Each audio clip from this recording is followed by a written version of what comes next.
你说你3天后就斩首示众了，为啥非要在牢内寻死呢？你死不要紧，可你要是死在牢房内，老子这帮兄弟们都得被你牵连。你活着制造冤案，让人枉死，这死了还要牵连他人，怪不得百姓们都叫你狗官。嘿，盯紧他，别给他机会再寻死。他要是死在大牢内，我们都得吃不了兜着走。我这是穿越了。虾仁，你干什么？我劝你别给自己惹麻烦啊！你撞墙都死不了，摸脑袋更不可能死。有我盯着你，你就死了寻死这份心吧。我当时是头撞墙寻死的，不然呢？你得感谢我。如果不是我来到这里，正巧发现你趴在墙边，脑门上都是血，你提前3天就得见阎王了。就是那里，你看，你血迹还在那呢。不对，我是撞墙而死，那后脑勺的伤是怎么回事？劳烦看看我后脑怎么了？看个屁！你一个死刑犯，咋那么多事？还以为你是大理寺丞啊！你不看，我现在就再撞一下墙，直接死在你面前，请你近距离欣赏一幅血绽放的凄美画面。我想牢头应该很想和你的屁股一起探讨一下我的死亡。你他娘的，老子给你看！什么都没有，看个屁！没有伤口，没有血迹，没有。那你拨开帽子看看头皮。别，怎么了？看到什么了？你后脑勺怎么有一个红手印呢？红手印？手印是什么样子的？就是这个样子的。果然，原主压根就不是自己撞墙寻死的，分明是有人按住了原主的脑袋，用力去撞击墙壁的。原主撞墙的地方是在牢内，这就说明想要杀原主的人肯定是进入牢房内动手的。看什么看？我在死囚牢房内，没有钥匙，谁也进不来。也就是说，动手者就是这牢房内的狱卒，甚至就是骂骂咧咧的牢头。原本只有3天命，就是地狱开局了。结果这牢房内还有杀手，连这3天都不给我，这他妈都是地下18层开局了吧？不对，之前20来天都平安无事，临近最后3天，却有人想让我死，这案子另有蹊跷。在我寻死前，可曾做过什么事，或者说过什么话？你不记得了？脑袋撞坏，失忆了。真的假的？当然是真的，所以我什么都不记得了。不是，你失忆了，你骄傲什么？不过你最近几天精神状态的确挺奇怪的，你该不是怕死疯了吧？怎么个奇怪法？你刚进大牢时不哭不闹，十分沉稳淡定，可2天前你忽然痛哭流涕，忽然喊冤，你说你是冤枉的，你说你根本就没有做那些事，更甚的，你猜你说了什么？什么？你说你根本就不是虾仁，你说你是一个乞丐。哎，我在这大牢里见过不少人临死前痛哭流涕的，见过不少人后悔求饶的，但还是第一个见到为了求生说自己是乞丐，不是本人的。你也算是开创了先河了，以后不知道会有多少狗官会向你学习。2天前我发生了什么事吗？关在这死牢里还能发生什么事？天天不是吃就是睡，然后等死呗。那2天前可有人来探监？想什么呢？死刑犯没有人权啊，不允许家人见我最后几面。我大唐律例怎能如此冷血？很抱歉，大唐律例不冷血，只是你孤家寡人一个，哪来的家人？很好，出唐还是很温暖的，特么只有我在冰窟中啊。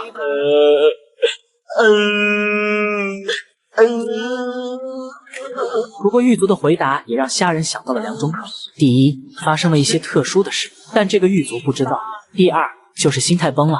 而无论哪一种情况导致原主被提前杀害的，都应该和原主后来的喊冤有关。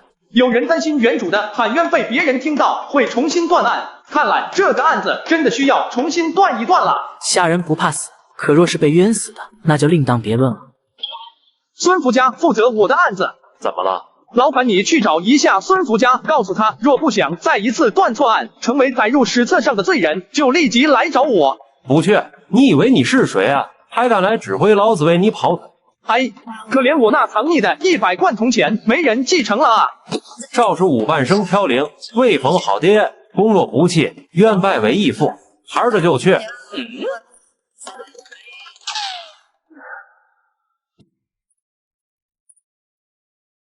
梅子城改成叫元乐。孙孙郎中公务繁忙，昨夜直接忙了一晚上，也没合眼，甚至连家都没有回。结果一听我找孙郎中，孙郎中直接就来了，真是让我感动。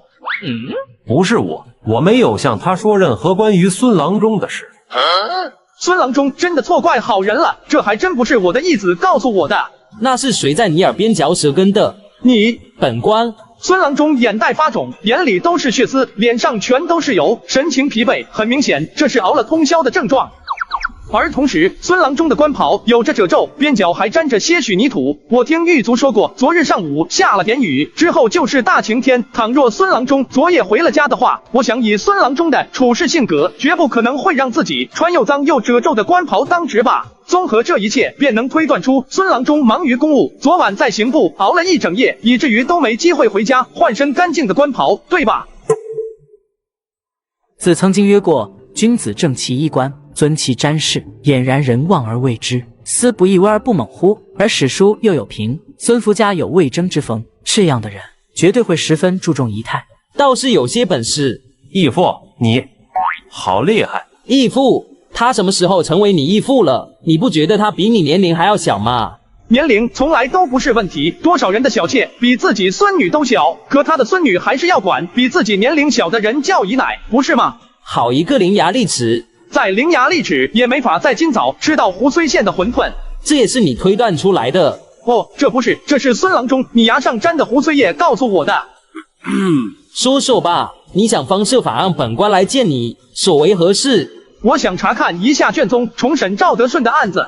赵德顺的案子经过御史台与刑部再审，已经结案了，而且赵德顺之子也已经主动投罪。根据其供述，各项证据链都已经完善，无论是动机还是他人证词以及证物都十分充足。况且你与商州刺史勾结之事，证据也十分充足，你觉得还有必要挣扎？虾仁原本自然是觉得魏征都出手了，以魏征的品性，总不会故意诬害自己。可原主因为喊冤而提前被人在牢内下黑手，这件事又让他觉得此案绝不是这般简单。你觉得我的推理能力如何？有点小聪。那孙郎中觉得以我的能力，若是制造冤案，会让这个冤案如此容易被推翻？什么意思？我的意思是说，如果这真的是我亲手制造的冤案，以我的本事，绝不会让你们如此容易就找到线索，从而翻案的。你说这些是为了告诉本官，你根本就没有和商州刺史勾结，你根本就没有制造冤案。若是没有，那我们审判你的时候，你为何不反驳？怎么现在都要斩首了，反而开始喊冤了？哎，我特么也想知道原主脑子里究竟在想什么啊！孙大人若不信我，不如先欣赏一下我的后脑再说。怎么回事？我为了让自己畏罪自杀的成功率更高，专门按住了自己的后脑勺，用力撞击墙壁。瞧，我多成功，直接把自己撞了个半死。谁干的？小的不知，小的也是刚刚才发现。若非小的也发现了异常，怎么也不敢去劳烦孙郎中。你也不知道是谁动的手吗？撞坏了，有点失忆，很多事都不记得了。不过这事应该不难调查，我受伤的时间点，谁来过我这里，谁带着钥匙，查一查就能知道，至少可以缩小范围。本官会调查的。那这个案子，虽然有人要对你动手，这件事有问题，但未必代表赵德顺的案子也有问题，可能是有些我们未曾想到的缘由，所以想要将刑部和御史台重新结案的案子再度调查，除非有明确的证据证明他们错了，否则别想轻易翻案。毕竟这个案子已经惊动不少百姓了，天下人都在关注。若是没有明确证据，百姓只会觉得我们是官官相护，影响会十分不好。那先不推翻案子，只是让我查看案子卷宗的，这个总可以吧？孙郎中，你曾经就受过错判案情的痛苦，难道你还想重蹈覆辙，还想让这世上再多一个因你错误而出现的冤魂吗？你知道我很想把你扔进茅厕里，请你吃个饱吗？孙郎中不愧是状元，连生气骂人都说得如此文雅。你的确有些聪明，但这不代表如你所说，你在断案上就真的那般厉害，能够制造出他人无法轻易破解的冤案。孙郎中的意思是让我证明，昨晚本官一夜未睡，就是被一个案子缠住了。若你能在短时间内破案，那本官就相信你的话，给你一个机会，为你带来卷宗。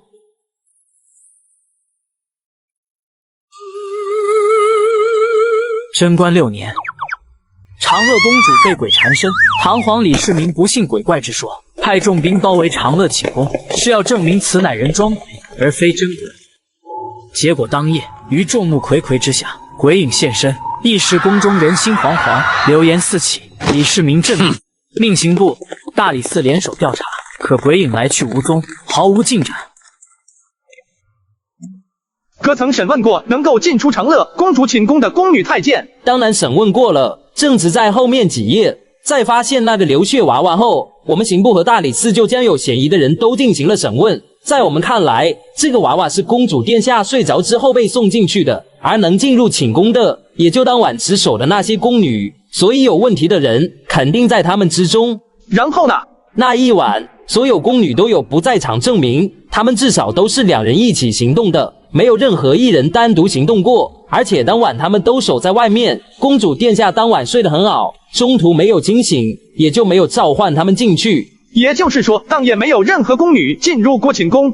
是啊，这一点是最让我们没思绪的，没有人进入过。那贼人究竟是怎么将那个娃娃放在公主殿下枕边的？他们是等公主殿下睡着之后才出去的，还是睡着之前就离开了？公主殿下休息时不喜欢被人打扰，他们在殿下睡着之前就在门外候着了。这些宫女目前都没有查出任何的问题，并且他们进入寝宫还是第2天早上。其他来为公主殿下洗漱更衣的宫女到达门外时，听到公主殿下的尖叫，随着那些宫女一起进入的。她们是和未曾守夜宫女一起进入的，这便又能排除她们率先进入从而破坏线索的可能。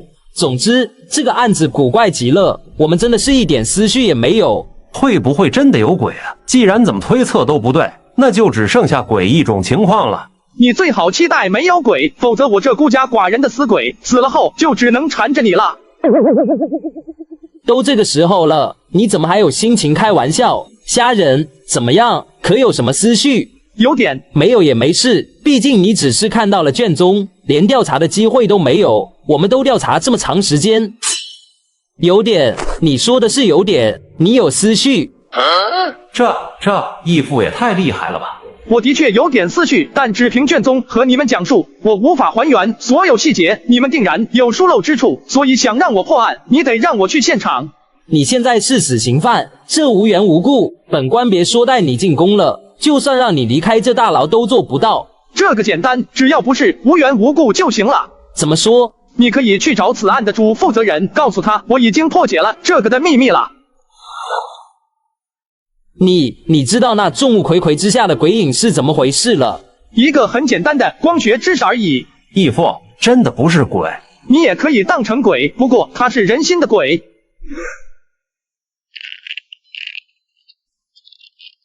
戴尚书，你再这样烦躁下去，案子能不能破不知道，本官可能就要先被你送走了。萧四卿别急，若是案子破不了，本官会和你一起走的。不至于，戴尚书最多也就被骂一顿，罚点俸禄。可本官治下刚刚出现奸佞，已然惹得陛下不满。若是再无法破案，陛下定不会轻饶的。尚书大人，鬼影之谜破解了。虾仁，孙郎中说你破解了鬼影之谜，是或不是？是。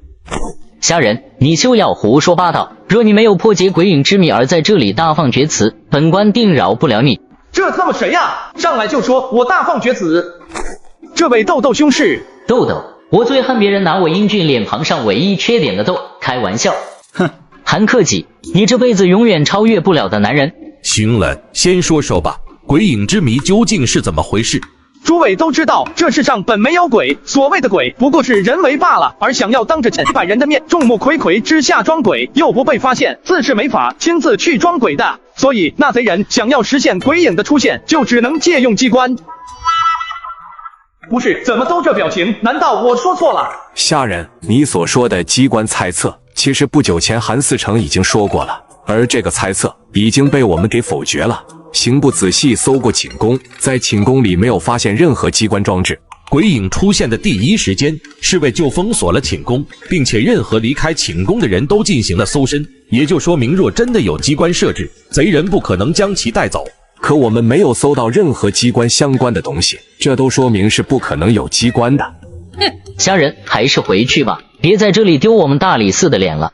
原来如此，你还笑？你笑什么？谁说机关就需要特殊的装置了？谁又说机关就需要带走了？那机关就放在你们眼前，可你们却视而不见。虾仁，好好说话。你说的机关就在我们眼前，我们视而不见是什么意思？在说这个机关之前，还请戴尚书为我准备几样东西。何不？一张质地较硬的纸，一根蜡烛，就这些。就这些。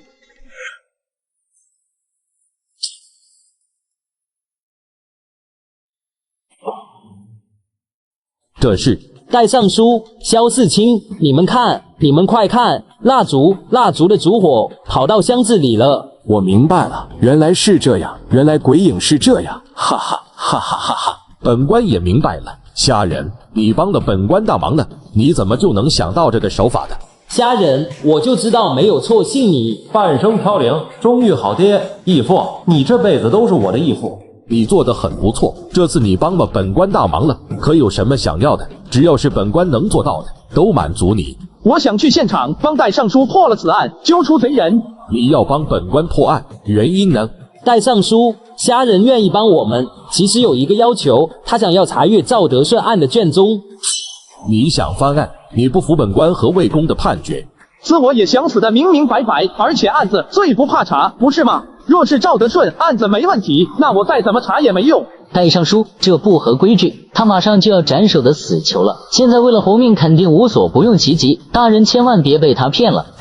好胆色，本官真的有些欣赏你了，你的表现让本官很满意。若你真的能助本官破了此案，那让你看一看赵德顺案的卷宗又如何？本官和魏公可不是老糊涂，我们既然结案，自是有把握，所以本官不怕你查阅卷宗，你再查也没用。多谢戴尚书。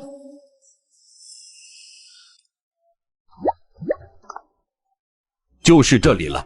自从发生鬼影之事后，这里便被牵牛卫封禁了，除了我们探案之人外，任何人禁止入内。长乐公主现在在哪？公主殿下被吓到了，精神状态不太好，现在正在皇后娘娘那里静养。本宫才没吓到，你不要小瞧本宫。这就是被那鬼娃娃吓晕的公主，竟敢把如此可爱漂亮的公主吓晕，真是该死啊！公主殿下，公主殿下，你不是去皇后娘娘那里静养了吗？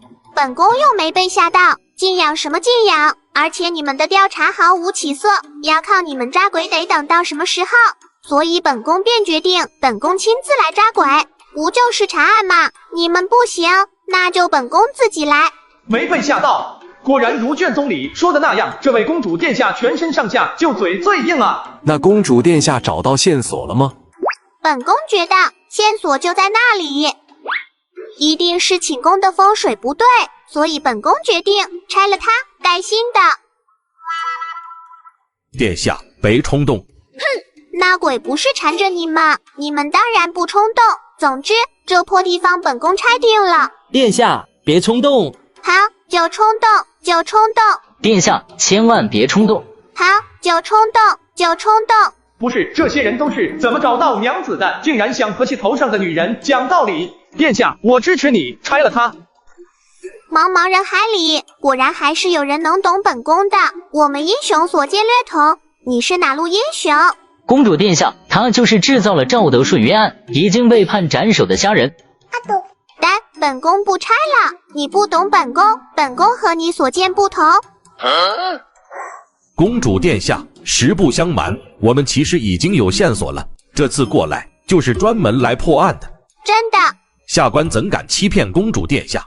那还等什么？你们快破案，本宫倒是要瞧瞧究竟是怎么回事。有小孔，真的有小孔。蜡烛在箱子外才能投影进来，鬼影也不例外，要去殿外。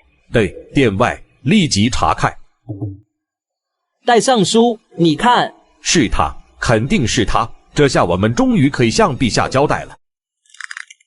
因为枫叶较多，这片枫叶落在上面，除非有目的的寻找，否则很容易忽视。并且这片枫叶格外的鲜红，在光的照射下就能形成鲜红如血的鬼影效果了。把本宫吓哭的鬼影，竟然就是这一片小小枫叶。可树叶是如何定时落下的呢？当时殿外有侍卫把守，如果这里有人放下树叶装鬼，他们不可能看不到。这就需要一个定时机关了。定时机关，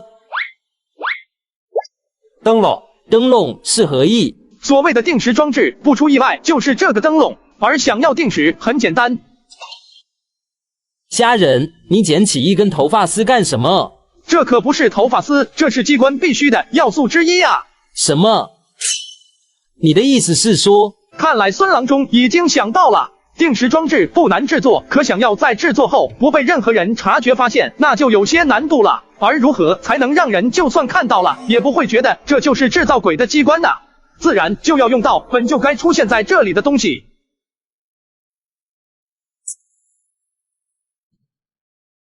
成功了，真的成功了！呵，好一个绝妙的设计！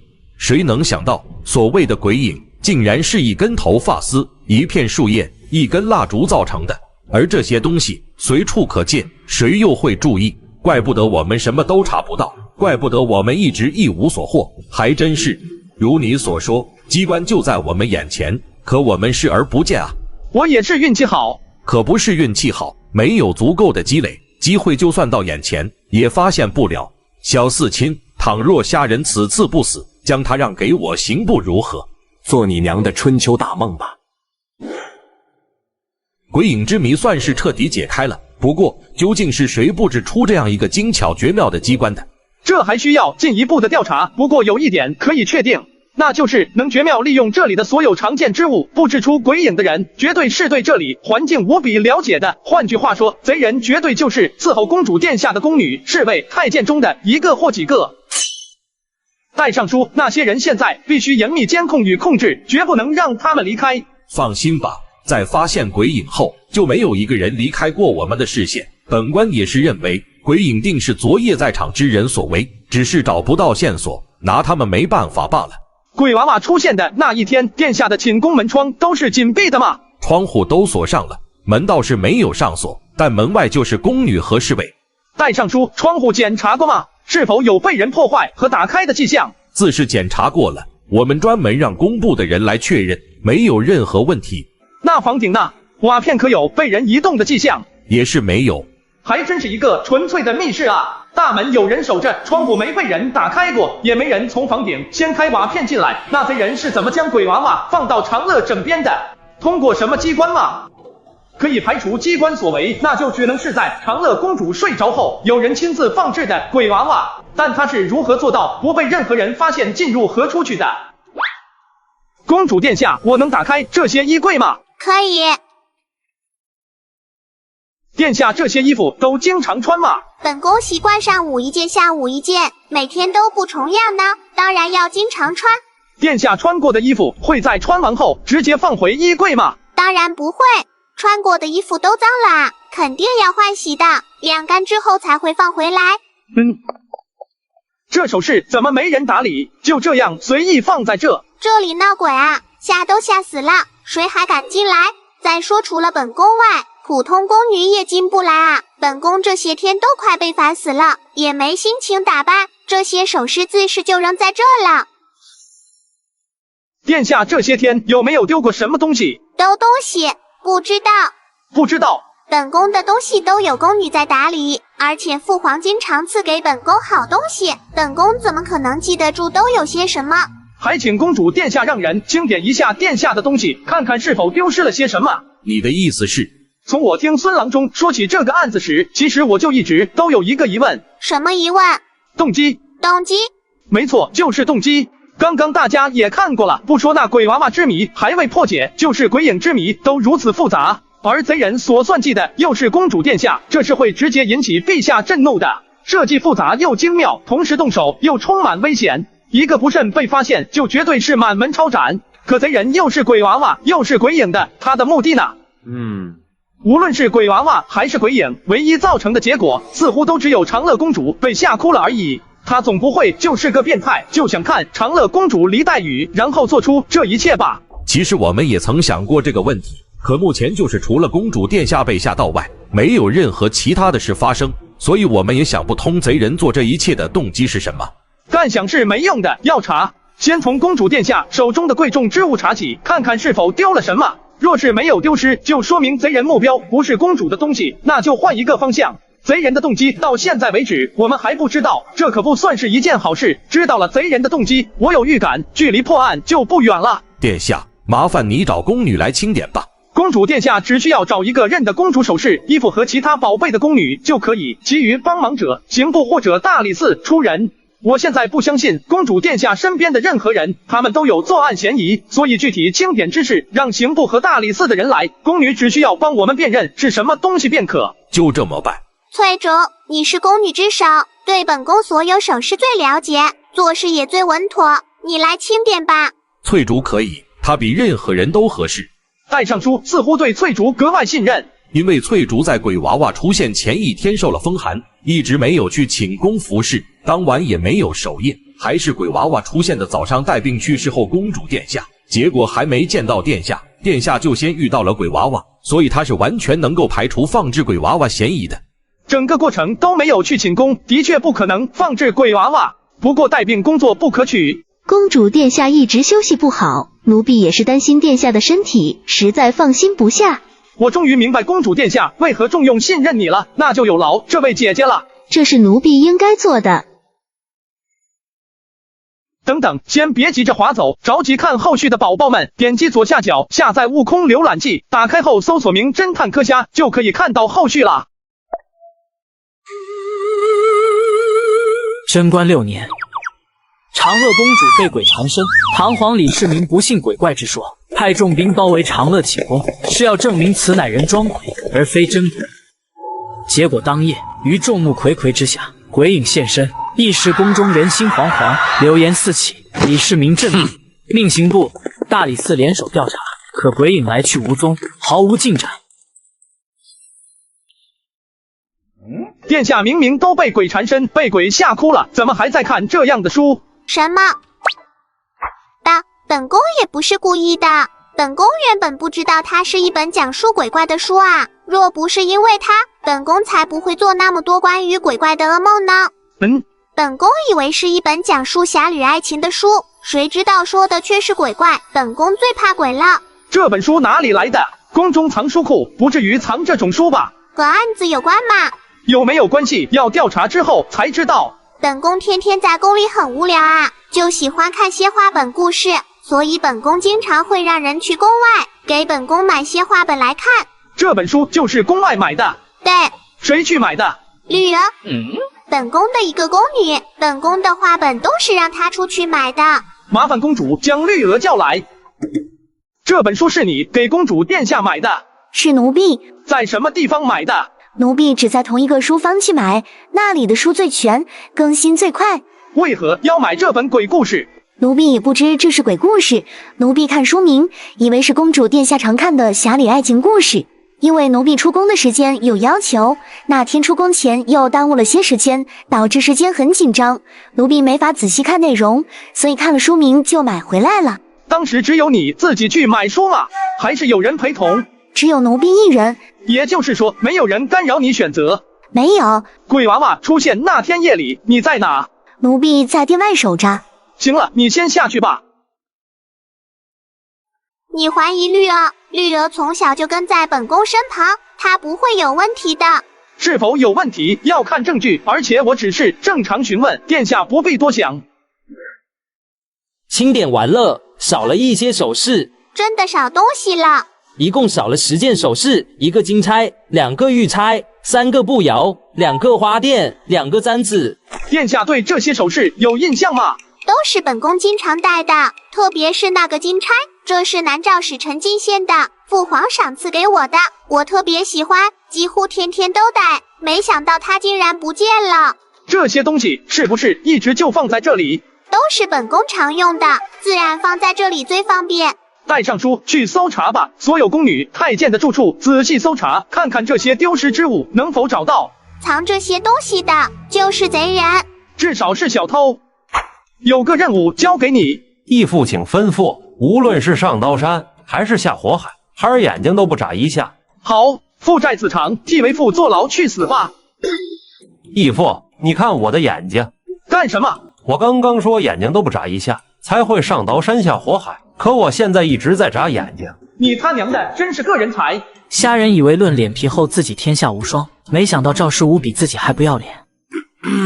说正事，你去一趟绿娥说的书坊，去瞧一瞧那里是否在卖这本鬼故事，同时也去一趟其他的书坊，看看是否也有这本书。还有，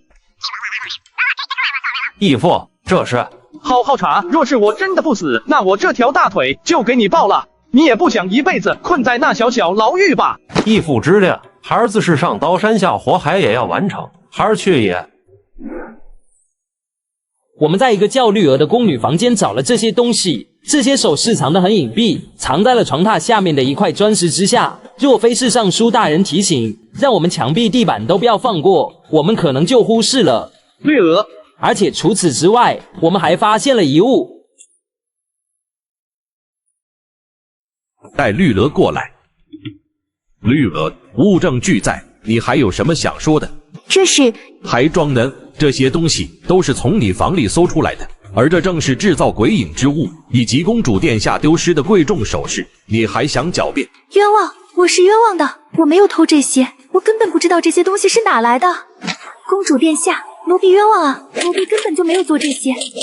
公主殿下，你千万不要听信他的话，本官这种人见多了，这些贼子都是不见棺材不掉泪的。现在我们证据已然充足，他别想逃掉。我没有，不是我。虾仁，是绿德吗？有没有检查过他的窗户？检查过了，有小孔。你还有什么狡辩的？这本让公主开始做噩梦的书是你买的，公主殿下丢失的首饰是你偷的，制造鬼影的小人也在你那里。更重要的，你的窗户上也有小孔，这分明就是你为了确保鬼影能出现，多次在你的房间演练。绿娥，公主殿下待你不薄，没想到你竟如此薄情寡义。不是我。来人，将绿娥押入刑部大牢。殿下，这不是殿下的错，知人知面不知心，谁知道绿娥竟有如此心机？真的是绿娥吗？证据如此，铁证如山，公主觉得呢？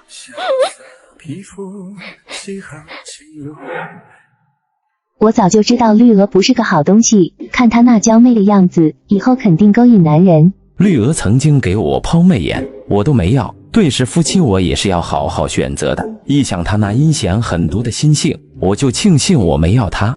婉公主殿下那么信任她，真是个吃里扒外的小婊砸。宫女太监们在吃瓜，牵牛卫们则终于不用死守着寝宫，可以回去好好休息了。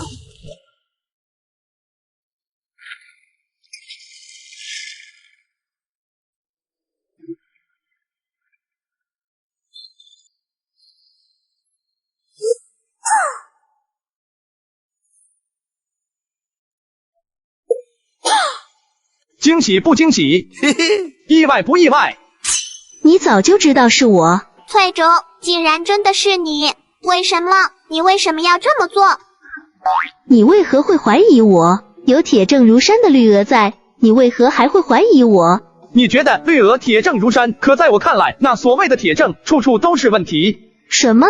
第一，我们在绿娥那里发现了公主殿下丢失的首饰，可公主殿下丢失了10件首饰，在绿娥那里却只发现了6件，其余4件哪里去了？绿娥经常帮公主殿下出宫采买，完全可以认为她是将那4件首饰已经偷偷卖出去了。有理啊！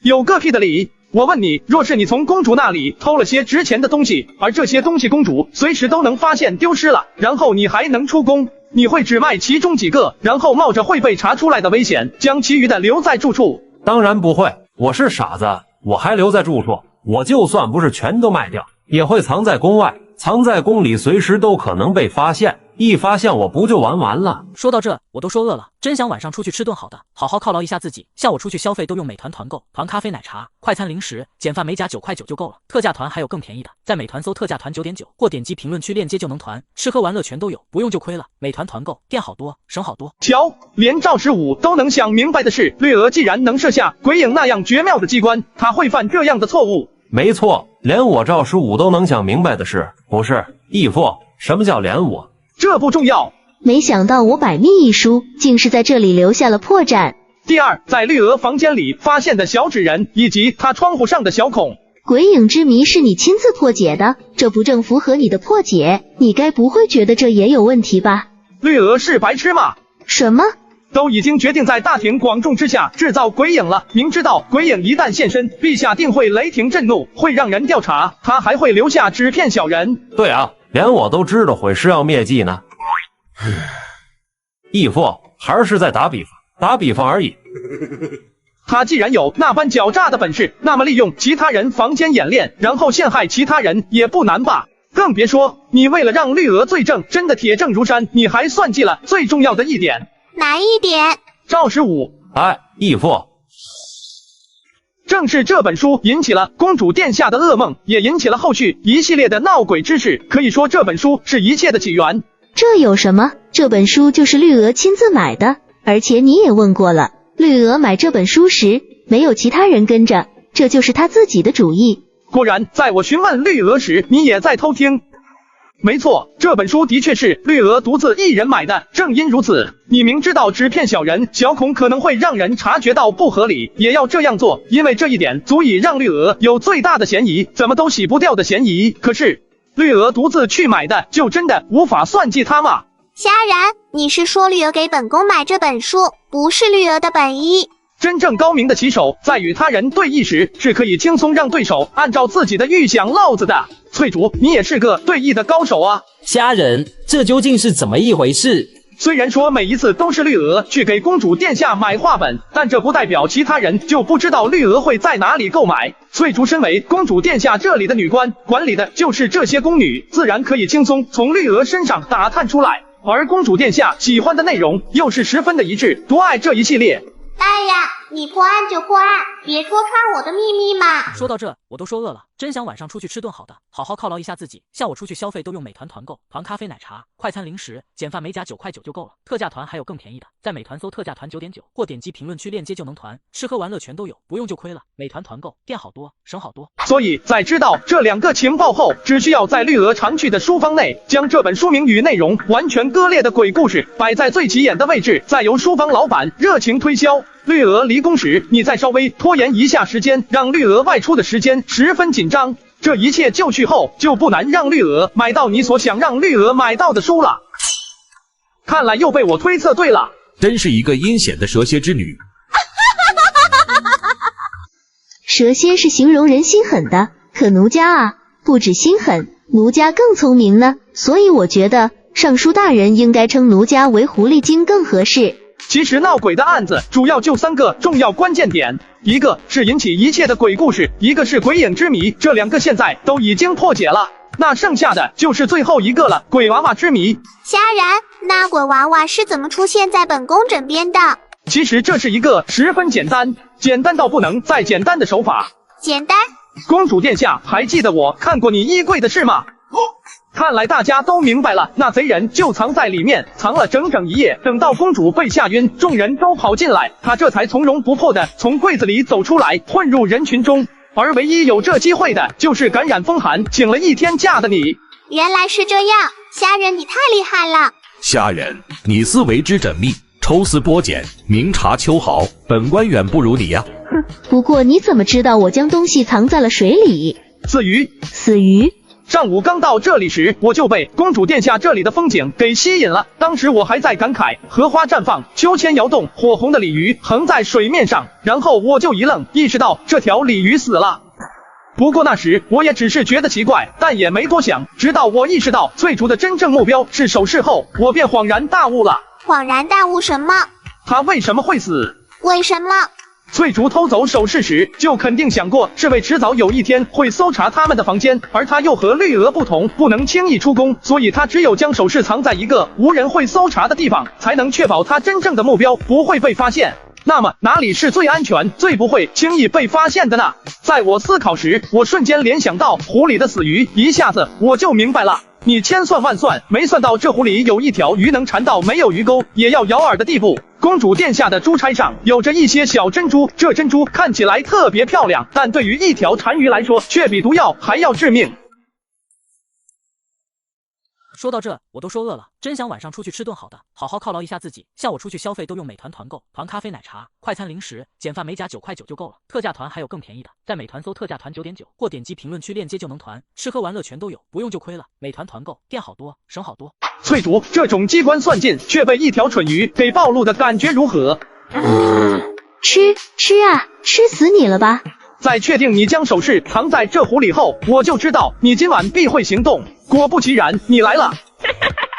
虾仁，你还真是奴家命中注定的冤家，更是奴家的克星啊！奴家本以为所做的一切，所有的秘密都将永远被掩盖，可没想到，奴家骗了所有人，却唯独骗不到你。奴家最欣赏的就是有智慧的聪明人，若是奴家早知道你有这样的本事，绝对倒贴你了。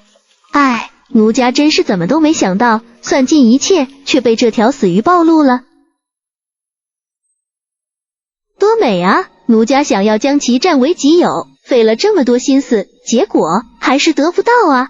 翠竹，以本宫对你的信任，若是你真的看上了这些首饰，你直接向本宫说明，本宫未必不会赏给你啊！公主殿下，你还真信了他的鬼话啊？什么？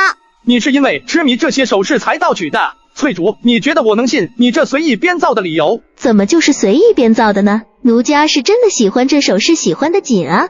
正如公主殿下所言，公主殿下有这么多的首饰，若你真的表现出喜欢来，以公主殿下的性子，赏赐你1个2个并不算难，更别说你还有这般阴险的智慧。若你来算计公主，公主恐怕会赏你更多。这种赏赐，你完全可以随时戴在头上，而不像你现在这样偷盗。即便绿娥真的成为替罪羊了，你得到这些首饰了，可你敢大庭广众之下佩戴吗？不，你不敢。你不仅不敢，你还要死死捂着，还要警惕他人，防止被别人发现。以你的智慧，明明有更好的选择，你至于这般算计？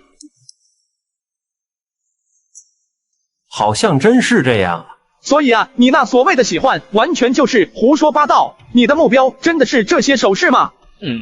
因为你想要的那件首饰，无论你怎么耍心计，公主殿下都不可能会赏给你的，也就是堂皇赏赐给公主的那件金钗。虾仁，倘若这世上真的有鬼，我做鬼也不会放过你。可惜没鬼。是啊，可惜没鬼。不过不要紧，你让我的行动失败了，会有人替我杀你的。哦，对了，你现在还是个只有3天性命的死刑犯呢，希望你还有机会活到3天后。真漂亮啊，只可惜要沾上1条命了。以公主殿下的胆子，恐怕是不敢继续戴了吧。快抓住他，他要自尽！虾仁，你知道奴家很怕疼吗？虾仁，老娘死了，你以为你还能活多久？你本不该活下去的，你本就该乖乖等死的，那才是你的命运。我本不该活下去，你似乎对我很了解。老娘怕疼啊，特别怕，所以想要拷问老娘，等下辈子吧。等等，先别急着划走。想看后续的宝子们，可以点击左下角下载悟空浏览器 APP， 搜索名侦探柯虾，出来了第一个就是快去看小说原文吧，全文免费，宝子们快冲啊！相传大汉皇后吕雉死前命人打造了12金钗，交由12位吕家后人分散各地。当世界秩序混乱，天下易主，12金钗重聚，吕后埋葬的宝藏便会现世，得吕后宝藏者，便可让这混乱的秩序回归正常，再创造一个更美好的世界。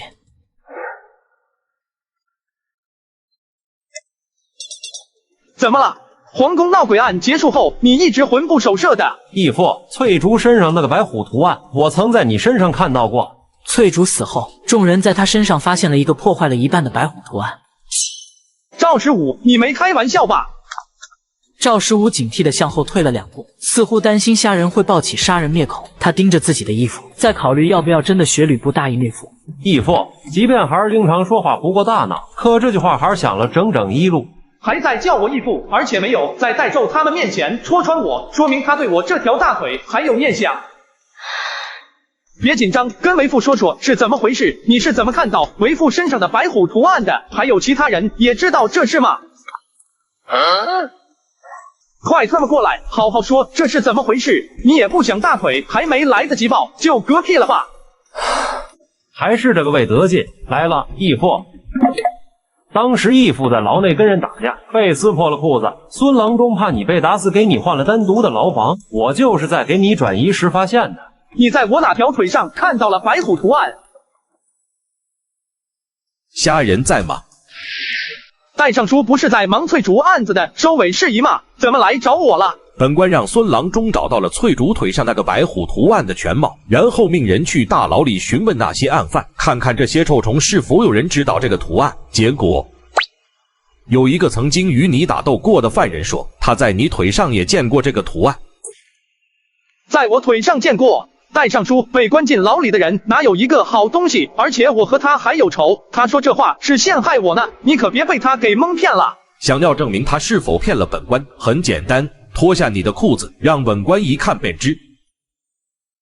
脱吧，你刚刚立下大功，倘若那人真敢诬陷你，本官定不会轻饶他。义父，看吧。爷，行了，看一眼就够了，还不快穿上？你不就被关了10几天吗？怎么脏成这个样子？一会儿让人给你弄水，你好好清洗一下。这语气怎么这么和善？怎么会没有？难道赵十五看错了？不对，不仅赵十五说自己腿上有图案，连牢房内的犯人也这样说，不可能2个人都看错了，那就是原本是有的，可现在没有了。为什么没有了？很快，房间里陷入了寂静，只剩下虾仁和赵十五。义父，你怎么做到的？那图案呢？你真的在我的腿上看到了白虎图案？孩对天发誓，绝对不敢欺瞒义父。义父难道也不知道为何图案会消失？那图案是通过某种方法印刻上的，几乎都与皮肤融为一体了，所以想要消除不留疤痕，几乎是不可能的事。戴尚书说我身体很脏，前身作为大理寺丞，肯定不会长时间不洗澡，所以之前所说的那句我是乞丐，难道是真的？今天太疲惫了，不想了，你帮我准备点洗澡水，先休息一夜再说。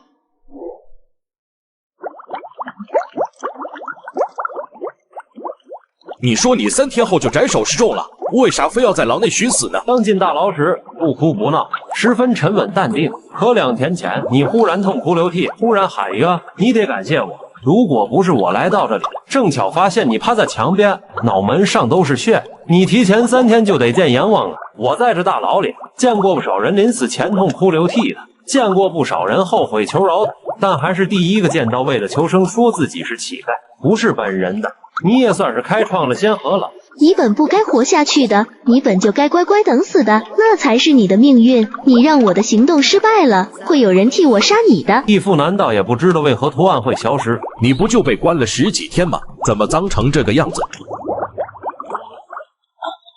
我明白了。义父，要添热水吗？赵十五当时打架是谁挑起的？不知道，但想也想得到。这些家伙都是惯犯了，在牢里没少欺负新人，肯定是他们。一开始他们还不承认，竟然说是义父先挑衅。可孩儿身为义父的义子，义父是神探，孩儿多少也遗传了些，所以我明察秋毫，岂能被他们骗了？你真是个机灵鬼，以后别机灵了。果然能成为在世吕布的人，坑爹是本能。但是也基本确定了，前大理寺丞为了从多人房换进单人房，故意挑起打架，因为只有足够隐蔽的私人空间，才有机会进行偷天换日之事。真是好一出偷天换日的大戏啊！我以为我是前大理寺丞虾仁，结果我却是替罪羊的乞丐虾仁。这么说来，要杀前身的幕后之人，就是那个大理寺丞虾仁了。大理寺丞虾仁想要借此机会假死脱身，从而天高任鸟飞，但他没有想到我来了，而且我不仅来了，还帮助代纣他们破获了皇宫闹鬼案，这应该完全超出他的预计吧。不过现在有几件事迫切需要做。第一，先破赵德顺案，活下去。第二，想办法说出偷天换日的真相。第三，破解金钗的秘密以及翠竹背后之人。第四，揪出前大理寺丞虾仁。第五，未雨绸缪，多立功，多破案。等到时机成熟，我便主动去找李世民坦白，必须主动坦白，绝不能因被戳穿而暴露身份。李世民是一个看重人才的帝王，也算得上一位明君。我有功劳傍身，还有一身能力，再加上时机选得恰到好处，便不会有太大的问题。我既能恢复真身，也能立足于朝堂之上。还有我得迅速积累人脉，提升我的地位，在李世民眼中拥有不可替代的作用，和房玄龄、戴胄、萧雨这些大佬结成稳固的关系，让他们看重的是我这个人，而非是我那所谓的小小6品的大理寺丞官职。等等，先别急着划走。想看后续的宝子们，可以点击左下角下载悟空浏览器 APP， 搜索名侦探柯虾，出来了第一个就是，快去看小说原文吧，全文免费，宝子们快冲啊！来人啊，快来人，走水了，走水了！我有2个坏消息要告诉你，你想先听哪一个？我可以装作没听见你刚刚的话，你重新组织语言，说你要告诉我2个好消息。第一个坏消息，在牢里要害你的人找到了，是一个狱卒，但我们昨夜找到他时，他已经在家中上吊自杀了。第二个坏消息，你要的卷宗，我可能没发给你了。过河拆桥，你们要反悔。孙郎中，我没想到你个浓眉大眼的也会背叛我们的友谊。你别急啊，我们怎么会反悔？是卷宗出现意外了。意外？赵德顺案是御史台为公亲自负责的，所以卷宗被放在了御史台。而昨夜御史台存放卷宗的房间忽然起火，虽然很快火就被灭掉了，但仍是有一些卷宗被烧了。御史台起火？御史台这么多年，他还是第一次听说起火的。魏征那么严谨的人，治下也很严厉，各种规矩十分的多，甚至连掌灯和灭灯都有要求，怎么会出现起火这么大的事故？所以我要的卷宗也跟着那些卷宗一起被烧了。那倒没有，你的卷宗在另一边，但是消失了。你破案的能力有目共睹，因此我们想请你来破解这次纵火案，也许就能找到你的卷宗。你是说这次纵火事件是人为的？我们在现场发现了这个图案。说到这，我都说饿了，真想晚上出去吃顿好的，好好犒劳一下自己。像我出去消费都用美团团购，团咖啡、奶茶、快餐、零食、简饭美甲9块9就够了。特价团还有更便宜的，在美团搜特价团9.9，或点击评论区链接就能团，吃喝玩乐全都有，不用就亏了。美团团购，店好多，省好多。御史台，整个大唐最特殊的地方，这里的官员，他们最厉害的就是手中的笔以及喷人的嘴。魏公，经过初步统计，烧毁卷宗一共56份，丢失卷宗1份，其余卷宗全部完好无损。将烧毁的卷宗列一份名单，让相关人员想办法重写一份。若是忘记了相关内容就空下，宁可不写，也别乱写。是。待上书，正所谓心静才能治清，你心不静，如何断案？本官如何能放心将找出纵火者的重任交给你？无妨，本官已经找出3个嫌疑人了。这么快？本官刚答应给虾人卷宗，结果卷宗就没了，这不仅是挑衅虾人，更是打本官的脸啊！本官岂能磨蹭？然后呢？谁是纵火者？虽然找到了嫌疑人，但也因为没有人证，所以没法确定究竟是谁嘛。本官见戴尚书如此自信，还以为已然有了结果。魏征的讽刺直接让戴胄表情更僵硬了，他就知道魏征这个喷子难伺候。你等着，等虾人来了，本官让你见识见识什么叫急速破案。正在戴胄心中大吼末期老年穷时，一个衙役忙走上前道：“虾人来了。”虾人，你应该已经知道了事情的经过了，怎么样？对找出纵火者可有信心？等一下。说吧。神经病吧，这特么是强迫症吧？我也不敢保证能否揪出纵火者，我需要先查找线索，还望魏公与戴公配合。去查吧，本官已经吩咐过了，只要你不离开御史台，不会有人阻挠你。孙郎中，你去配合虾人吧。另外，本官找到了3个嫌疑人，虾人你可以亲自去询问。多谢戴尚书。魏公，你觉得虾人能否迅速找到纵火者？按照他以前的经历，本官认为他不能，但昨天他破获皇宫闹鬼案时，又的确发挥出色。戴胄正等着魏征的结论呢，却发现魏征说到一半忽然停了下来，他莫名其妙地看着魏征。然后呢？还有什么然后？本官只说事实，从不妄加推断。这就是你说话说一半的原因。你知不知道这很欠揍？本官认为他能迅速找出纵火者。魏公若是怀疑他的能力，不如我们打个赌啊，谁输了就一整天不说话如何？一天不说话，憋死你个大喷子！无聊。若是你赢了，下次你给别人挑毛病时，本官站你这边，帮你一起喷，绝不会让你和上次一样尴尬的没一个人附和，如何？得知起火的消息后，带上苏连夜带人就赶来了。来到这里后，他便立即命人封锁现场，同时将所有还在御史台的人都控制住了，不许他们任何一人随意离开。经验丰富啊，看来老戴能坐稳刑部尚书的位子也不是盖的。白虎图案在哪里发现的？就是门口这里。着火点在窗户那里，门这里并未被波及，而且还放置在这么远的地方，看得出来这是生怕纸张被火给烧了，让我们发现不了。真正烧毁的是放在桌子上靠近窗户的那批卷宗。是的，有些不对劲啊。什么不对劲？烧得太轻了。太轻。虾仁摇了摇头，他没有向孙福家解释，径直来到了窗户旁。起火点就在这里了，可是怎么起的火呢？谁最先发现起火的？是御史郑峰，他就是3个嫌疑人之一。嫌疑人还是第一发现人，倒是有些意思，将他叫来。好嘞。这是，好像是笔筒。瓷的。是瓷的，但我不喜欢用瓷的，我还是喜欢木质的，轻便易携带，不用怕摔坏了。不过这个笔筒运气挺好，桌子烧塌了，它掉下来竟是没摔坏。这算不算颠倒黑白？有意思。什么？彦祖，你是有什么发现吗？虾仁沉吟片刻，决定要给这世界一个小小的震撼。我知道纵火者的手法了。我们查了半夜都没有收获，结果你这才多久？有半炷香吗？这你就知道了。虽然我知道你很厉害，但这也太快了吧！笑话，不快怎么如同小鹿撞进你们这些大佬的心门？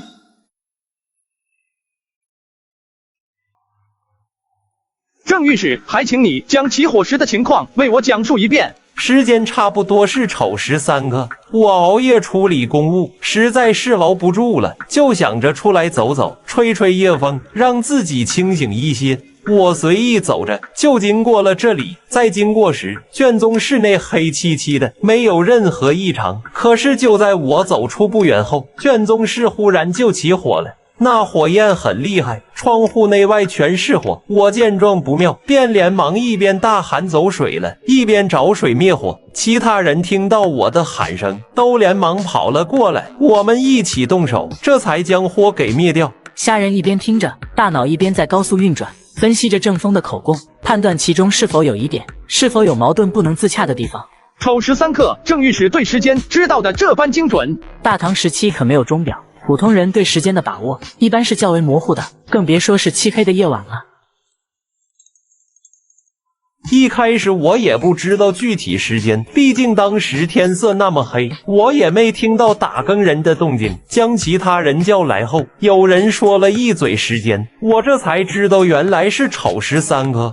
原来如此，我就说郑御史怎么能把时间记得这么准确？我的确不记得具体时间。郑御史说你在经过这卷宗室时，这里是黑漆漆的。你是说你在经过卷宗室正前方的时候，卷宗室毫无异常，可走到这里，卷宗室窗户内外就已经是熊熊燃烧的火焰了，是吗？没错。义父，怎么样？是他吗？还未查完，怎敢轻言犯人是谁？郑御史风评如何？还算不错，孝顺、认真、正直，从不偷懒。你帮我查件事。这事我得确定些事实。放心，很快查明。这灰尘还真够多的。平常没人会来此，所以没有怎么打扫过。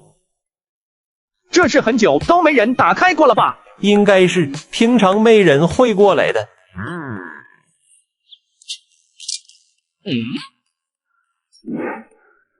郑御史就在这里办公。这里是殿院的殿中，是御史办公的地方。我们台院的要再往前走一些。巧了，第2个嫌疑人名叫周然，昨夜就在这里办公。这个位置只要抬起头向窗外看，好像就能看到路上的人。没错，所以其余2个嫌疑人的行踪，碰巧这人都看到了。赵十五，去请这位殿中是御史过来，等我和郑御史观赏完他昨晚的办公地点后就回来。这里该是郑御史的办公地点了吧？还要再往前，这里是我们御史休息的地方。休息室。因为魏公追求办事效率，所以很多任务为了及时完成，我们都要熬夜去做。做完后外面已经宵禁了，便很难回府休息了。所以魏公专门整理出了一些房间，供我们这些无法回家的人休息。无论古今，压榨打工人真的是传统啊。话说你们这么加班，有加班费吗？第3位嫌疑人吴敏行，昨夜就在这里休息，他熬夜处理公务，此时候便来这里休息了。然后第2位嫌疑人，也就是店中御史周然，在丑时左右发现他从窗前经过，还真是个称职的摄像头，将2个嫌疑人的踪迹都发现了。第3位嫌疑人在哪个院？也是台院，办公地点和正御史不远。我们都在同一排房子里办公，不过我在最西面的房间，他在最东边。昨夜在起火前，郑御史可曾见过吴御史？未曾，我们都在各自的房间处理公务。就是这里，我就在这里处理公务。我们这办公房是4人共用的。这个就是我的办公桌。昨晚办公到一半，实在是太困了，所以我也没收拾，就想着出去吹吹风再回来办公。结果遇到起火，就再也没回来，使得这里现在很乱。我理解，辛苦了一天还不够，晚上还要熬成那个样子，哪有心情整理桌面？不怕你笑话，其实我们每次忙完公务都非常疲惫，特别是3更半夜，困着不行，根本就不想收拾这些，所以我们都是先去休息，然后第2天早上趁着魏公来之前再收拾。只要魏公看不到脏乱的情况，我们就不用担心会被骂。看来你们都知道魏征有强迫症啊。差不多就这样吧，郑御史，你先去休息吧，若是有需要，我再换你。是，也是。彦祖，是他吗？别急，不还有2个嫌疑人吗？和他们聊聊再说。正巧第3个嫌疑人吴敏行的办公房也在这里，我们过去瞧瞧。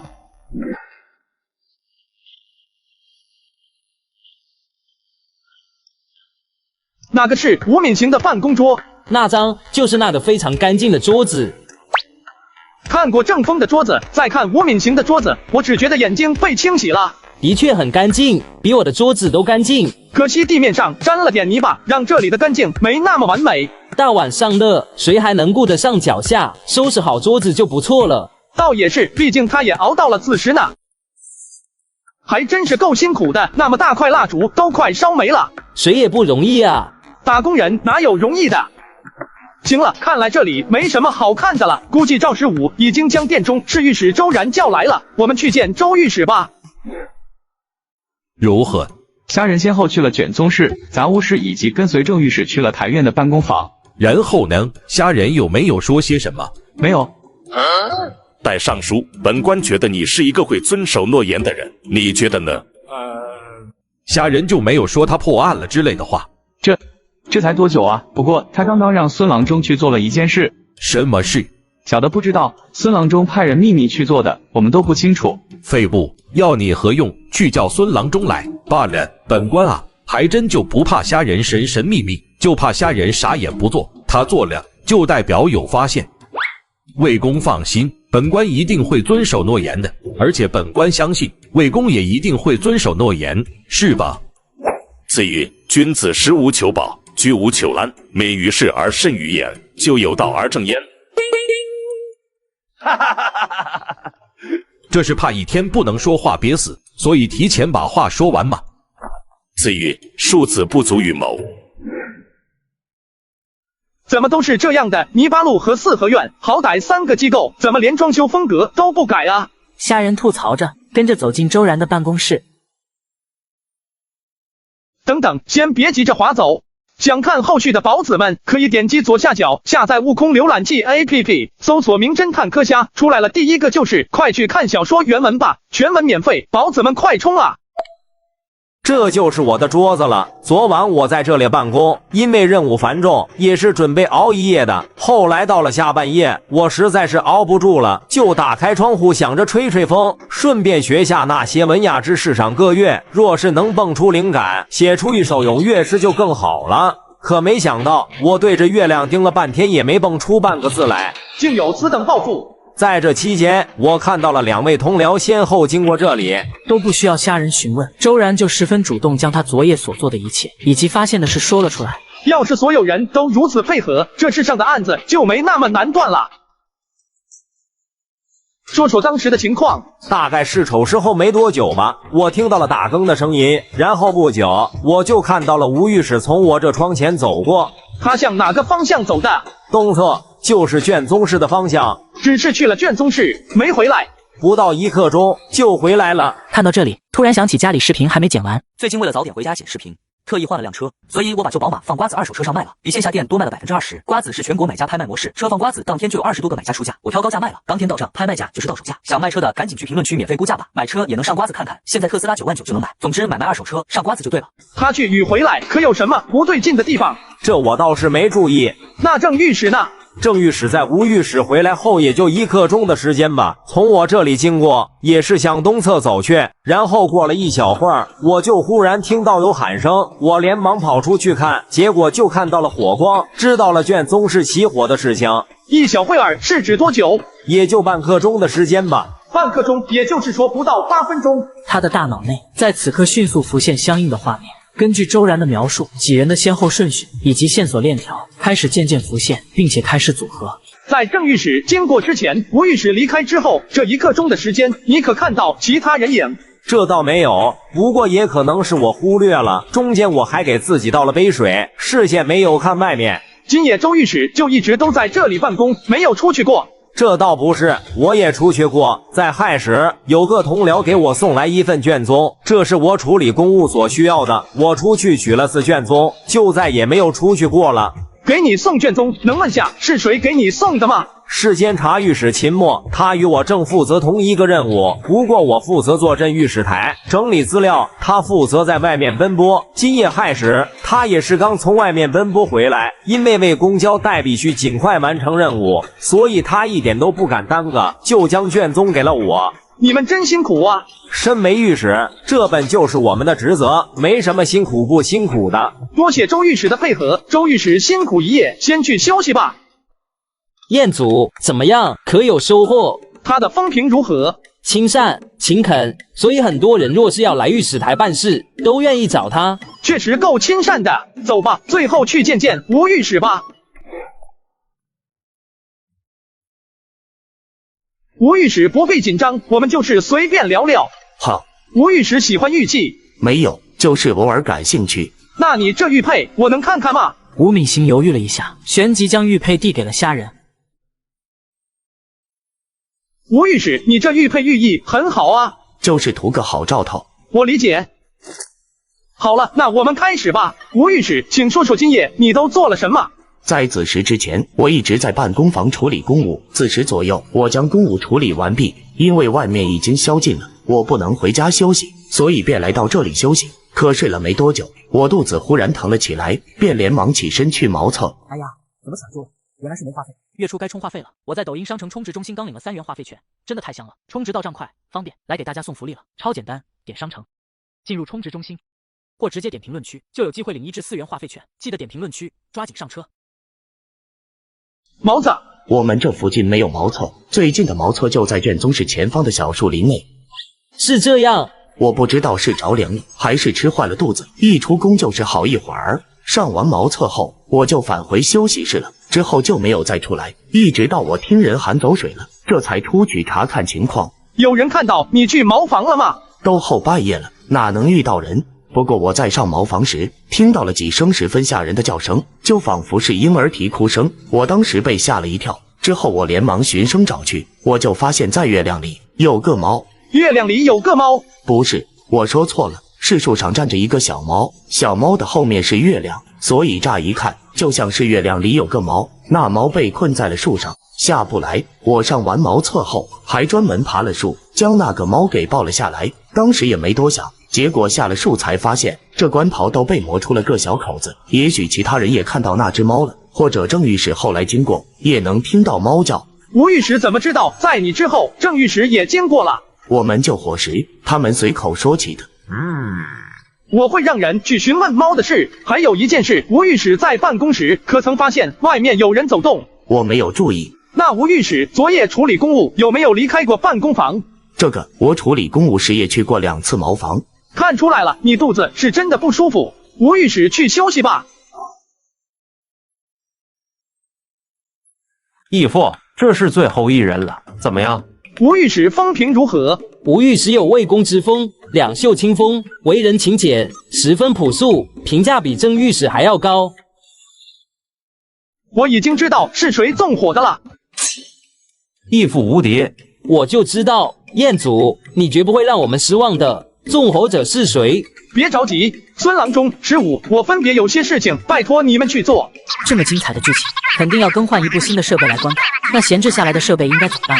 最近身边人都在用闲鱼 APP 卖闲置赚钱，我们也赶紧把家里闲置的东西挂闲鱼，卖掉赚钱又可以买新的了。现在还有 AI 发布功能，卖闲置更方便了。我用闲鱼已经好几年时间，已经卖了8000多块，真的太香了。你们也赶紧去试试吧。义父，你让孙郎中做的事，我多少能理解，和案子是有关的，但你让我做的是15，别看孙郎中跑得比你远，做的事比你多，但对我而言，今天最重要的事却是交给你的事，也就是你是我最信任的义子，否则一般人我都不信任他去做呢。你瞧，我怎么不叫孙郎中去做呢？义父放心，孩儿保证完成任务。彦祖，我还在这呢。正所谓君子从不在背后说人坏话。然后呢？所以我是君子。孙郎中，我和你开玩笑呢。不过孙郎中，你尽快去帮我查这件事，我心里有些担心。你猜到什么了？纵火者的动机。你不是说这大概率是翠竹同伙做的吗？报复你难道不是动机？孙郎中去做吧，等你回来，我的线索链最后一环也就能补上了。好，我立即去做。帮我做几件事。我需要请示魏公。可以。该知道的都知道了，不确定的很快也会确定。接下来就等他们回来便可。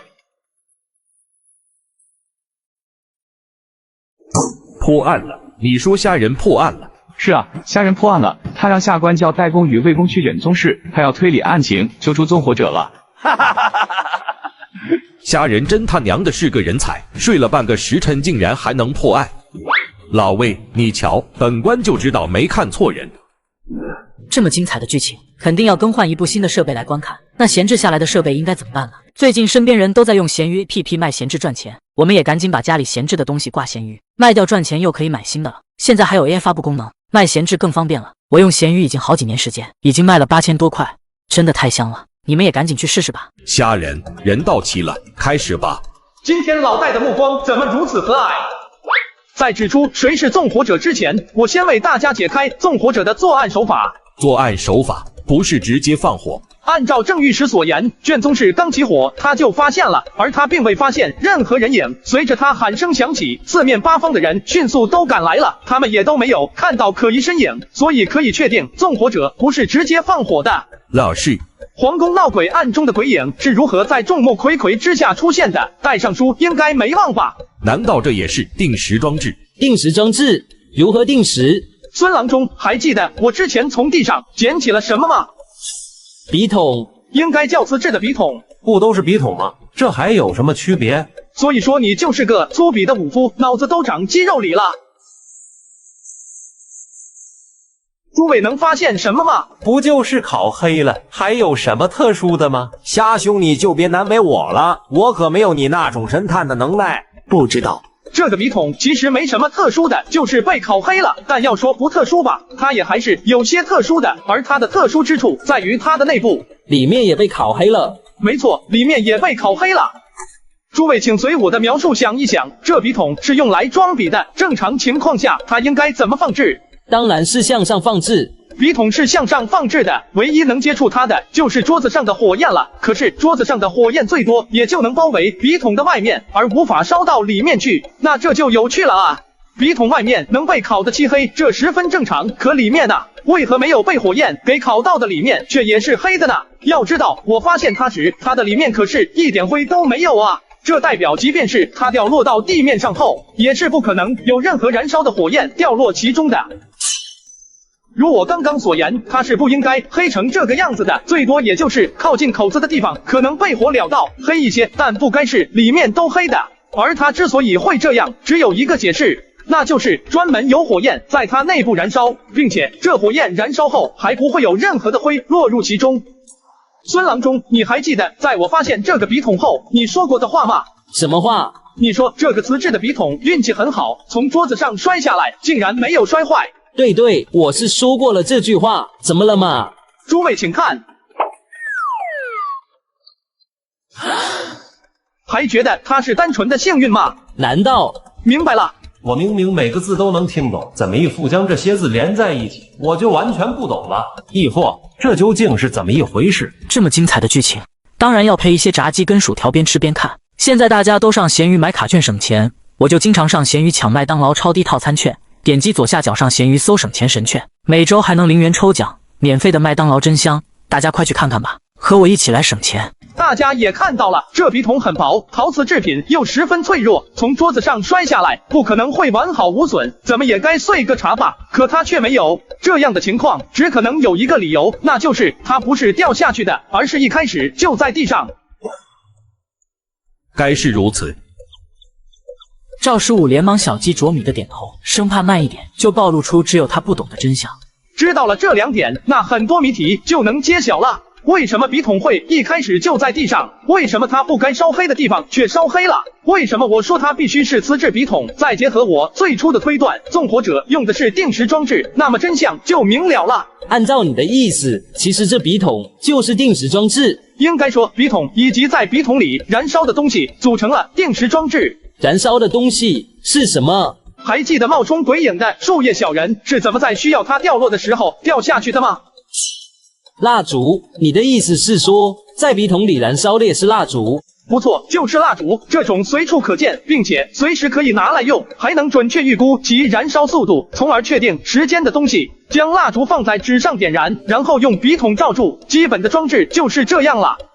这会不会太简单了？当你明白鬼影之谜的时候，你觉得鬼影之谜复杂吗？一个孔一片树叶就够了，那个比就这个复杂吗？所谓的简单与复杂，只看你是否理通了其中的秘密罢了。郑御史，你说你当时经过卷宗室时，室内一片漆黑，没有任何异常。它之所以会漆黑，就是因为这个笔筒的缘故，笔筒罩住了大部分的光，即便有些许从下面露出，上面也还有卷宗遮挡，更别说当时的卷宗上面还有桌子同样在遮挡光芒了。而且你在外面是有灯笼的，灯笼的光会使得卷宗室内微弱的光更加不明显。原来是这样，我就说我经过时卷宗室内一片漆黑，可没多久就起火了，我还没发现任何人影。原来这里面已经有定时装置了。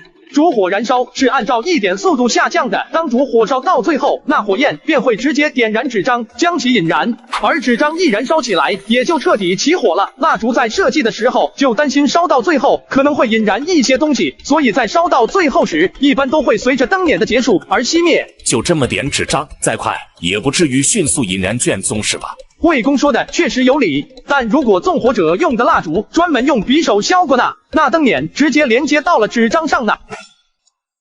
这么精彩的剧情，当然要配一些炸鸡跟薯条，边吃边看。现在大家都上闲鱼买卡券省钱，我就经常上闲鱼抢麦当劳超低套餐券，点击左下角上闲鱼搜省钱神券，每周还能0元抽奖，免费的麦当劳真香，大家快去看看吧，和我一起来省钱。我刚刚没这样做，只是因为手上没有匕首罢了。至于几张纸无法快速引燃卷宗室的问题，其实也是我接下来要说的。如郑御史所言，他经过这里不过几十息的时间罢了，结果就发现卷宗室窗户内外已经火焰冲天，十分恐怖了。几十息的时间啊，别说用纸张引燃了，就算是直接将火把扔进去焚烧，大家觉得能造成郑御史说的那样吗？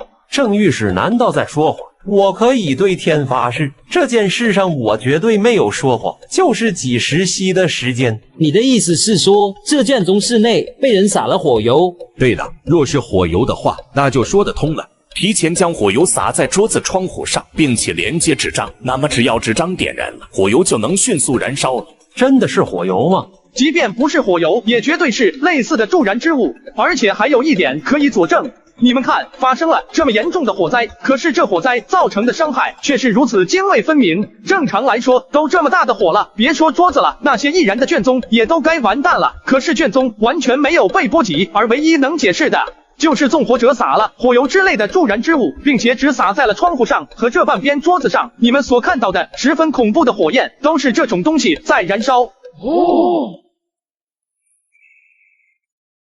知道了这定时装置，那诸位也就该明白，别说没有人证能证明你们说的不在场证明，就算有，那也没有任何用处，因为你们压根就不需要在现场。真的不是我，夏兄，我真的从未离开过办公房，我完全不知道什么定时装置。三人同时否认，看起来都好像很无辜。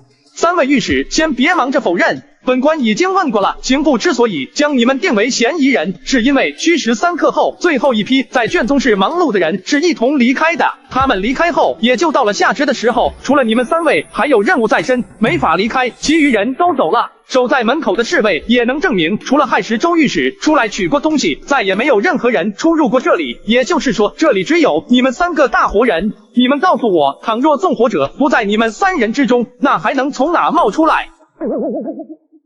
三人闻言都抿着嘴，没再开口反驳了。这么精彩的剧情，当然要配一些炸鸡跟薯条，边吃边看。现在大家都上闲鱼买卡券省钱，我就经常上闲鱼抢麦当劳超低套餐券，点击左下角上闲鱼搜省钱神券，每周还能0元抽奖，免费的麦当劳真香，大家快去看看吧，和我一起来省钱。我该从谁开始说起呢？这还真是件让人头疼的事。义父直接说谁有问题，谁是纵火者不就好了？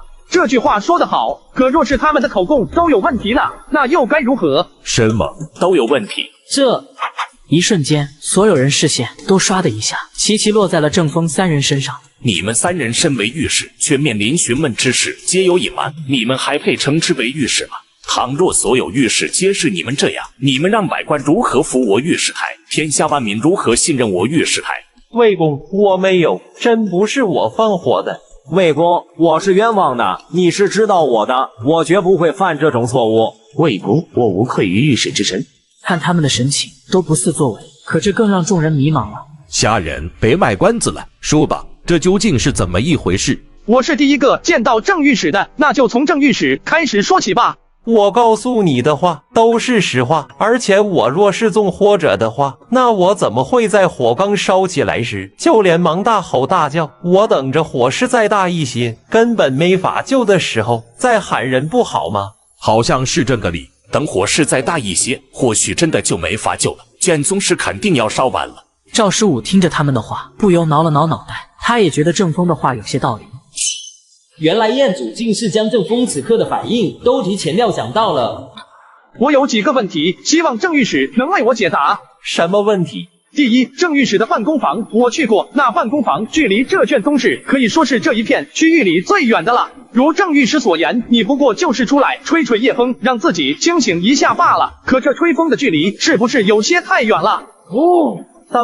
当时我心里想的都是公务的事情，也没注意自己走的路，所以一不小心就走了这么远，是吗？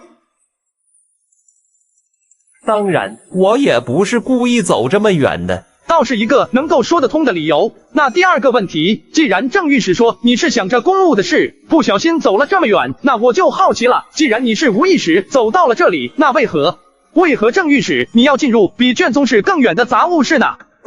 这么精彩的剧情，当然要配一些炸鸡跟薯条，边吃边看。现在大家都上闲鱼买卡券省钱，我就经常上闲鱼抢麦当劳超低套餐券，点击左下角上闲鱼搜省钱神券，每周还能0元抽奖，免费的麦当劳真香，大家快去看看吧，和我一起来省钱。我没有进入杂物室，你别乱说。郑御史，我打听过你的风评，你孝顺、认真、正直，从不偷懒，所以你太不擅长说谎了。你根本不知道怎么说谎，才不会被人这么容易看穿。我没有说谎，虾仁，即便你很有推理能力，那你也不能冤枉我。冤枉你？就是冤枉了我。好，那我就拿出点证据来，不过这需要诸位随我一步到杂物室才行。诸位，请看这地上的脚印。大家应该都清楚，新留下的脚印因为还没有足够的灰尘覆盖，会十分的明显。那接下来，我想请大家数一数，在这地面上一共留下了多少双看起来特别新的脚印？1、2、3、4、5、6，特别新的脚印一共6双，不过那第6双有些奇怪。我们今天一起来这里调查的一共有4人，我、赵十五、孙郎中以及郑御史。而当时我也问过郑御史，最近没什么人来打开过里面的箱子吧？他当时的回答是肯定的。因为我办公房距离这里比较远，我不怎么过来，所以可能有人来过，但我不清楚。合理。这位御史，我在睡觉前曾拜托你查过几件事，其中就包括最近几天是否有人来过杂物室的，请问结果如何？我问过了，最近半个月内都没有人来过。真是奇怪啊，我们只有4个人，排除那个奇怪的半个脚印，还有1双脚印，而这双脚印明显和我们差不多新，可御史台内半个月都没人来过了，请问郑御史能告诉我为什么吗？我怎么会知道？是啊，你怎么会知道？那请郑御史再看一看这些脚印，真的是5个人留下的吗？什么？诸位，请看看这2个脚印熟不熟悉？这2双脚印一模一样，换句话说，他们是同一人留下的。郑御史还用我们4个人进来这里验证一下，那相同的脚印是谁留下的吗？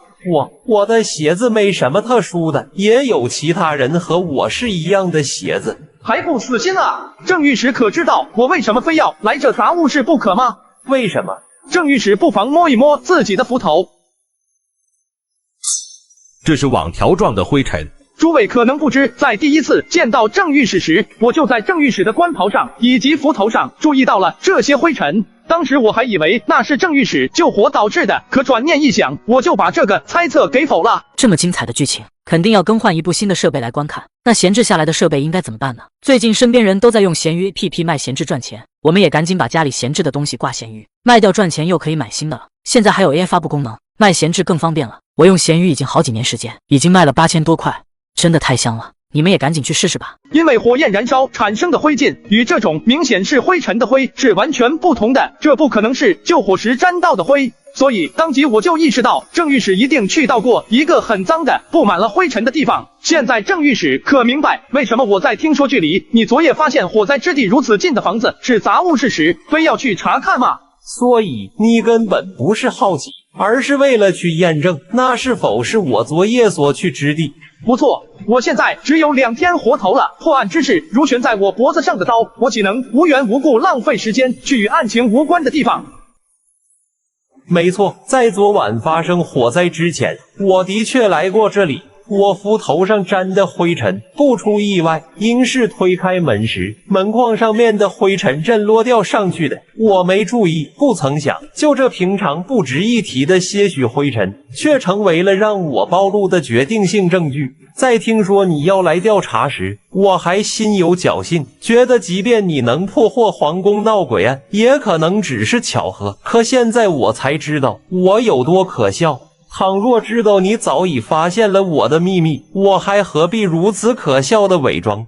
虾仁，我在你眼里是不是和猴子一样滑稽？我从不觉得一个为了救活娘亲而说谎的人有多可笑滑稽。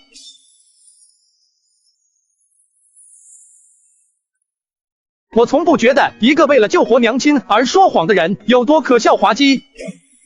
你怎么知道？说实话，感性上我很理解你，我知道你做这一切的出发点没有任何恶意，但理性上我必须阻拦你，这是一个巨大的隐患，而这个隐患将来必有一天会爆发。你以为你能救得了你娘亲，可殊不知，当隐患爆发那一天，你们所有人都会因此粉身碎骨。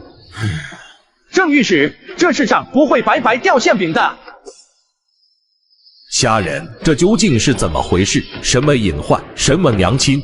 这么精彩的视频，当然要配一些炸鸡跟薯条，边吃边看。最近我发现闲鱼有很多的省钱神券，点击左下角上闲鱼搜省钱神券，现在还能0元抽霸王餐。我在闲鱼买了好多低价套餐，真是太省了。上闲鱼有钱花，快去闲鱼省钱吧。在我们到来之前，我发现那个箱子上有2个全新的手印，毫无疑问，有人在我们到之前打开过它。所以郑御史昨夜火灾前来到这杂物室，我想就是来取走箱子里的某件东西吧。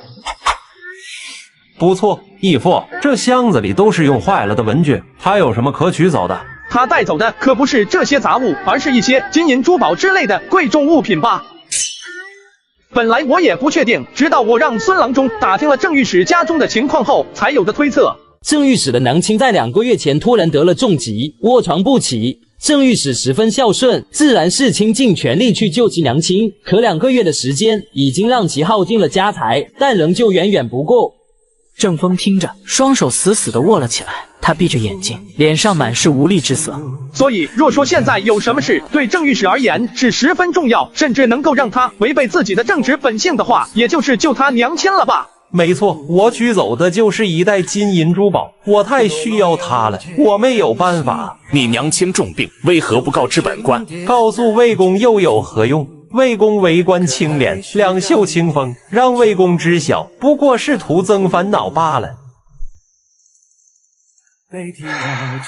你呀，下官愧对魏公栽培。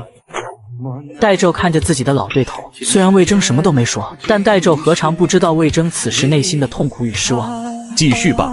我想你应该是收到了一封密信，或者其他类似的方式，告知你在杂物室的箱子里有你需要的金银珠宝，但你必须在丑时3刻才能去取，对吧？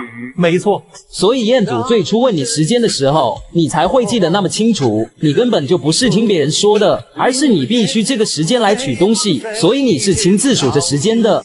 很抱歉，欺骗了你。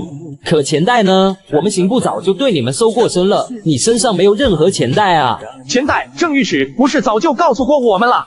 什么？他们一直跟着虾仁与郑风，郑风说的话明明都是骗他们的假话，什么时候告诉他们钱袋藏哪了？你们忘记了，郑风说过他是在哪发现卷宗室起火的。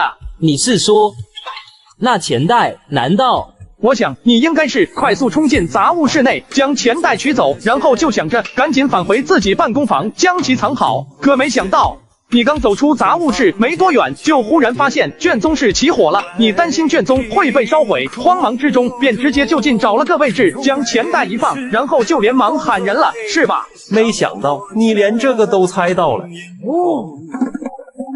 这几天光顾着剪视频，家里乱糟糟都没收拾。早上整理的时候，顺便把落灰很久的闲置物品挂在闲鱼上了。现在闲鱼还有 AI 发布功能，卖闲置更方便了。我已经回去了好几千，现在用 AI 发闲置还能抽2025元红包，上闲鱼有钱花。你们快点击左下角试试吧。找到了。你不是纵火者？对啊，他好像真的不是纵火者。众人都很猛，听虾仁说了这么多，他们还以为郑风是纵火者，可现在看来，郑风压根就不是。我一直都说我没有纵火，这句话我不是骗人的。你不是纵火者，你为什么要隐瞒？因为那封信里写了，我不能透露关于这袋钱财的任何消息，否则的话，他就会收回这袋钱财。这是给我娘亲治病唯一的机会，我不能放过。这封信不让你透露任何消息，火灾之前你不明白，火灾之后你还不明白吗？为什么要让你必须在丑时3刻来取钱？为什么火灾发生时正好就是丑时3刻？郑御史他是想帮你救你娘吗？你还不明白？这是我唯一的机会啊！郑御史，就算这一次我们没有发现你的事，可你想过没有，你一旦收了这份来路不明的钱，万一有朝一日这个钱财的主人找到你，想要让你报恩，让你去做违背你本心的事，你该如何？你能拒绝吗？你若是拒绝，他直接向其他人说你偷了他的钱财，甚至直接说是用来贿赂你的，你又如何？你无缘无故多了这么一大笔钱，你觉得你能解释得通？你说有人送你的，谁会信？到时候你不仅官职不保，性命都可能没了，你那老母亲谁来照料？他身为御史，自是见惯了官场里的黑暗，如何想不到这些？只是还是那句话，他没得选。彦祖，这袋紫金银珠宝是谁放进杂物箱的？那纵火者不是郑御史，又会是谁？孙郎中这2个问题问得好，我也觉得该是揭晓这一切的时候了。纵火者就是你吧，吴御史。看到那个美女没？看好了，我追女孩子从来不用方法。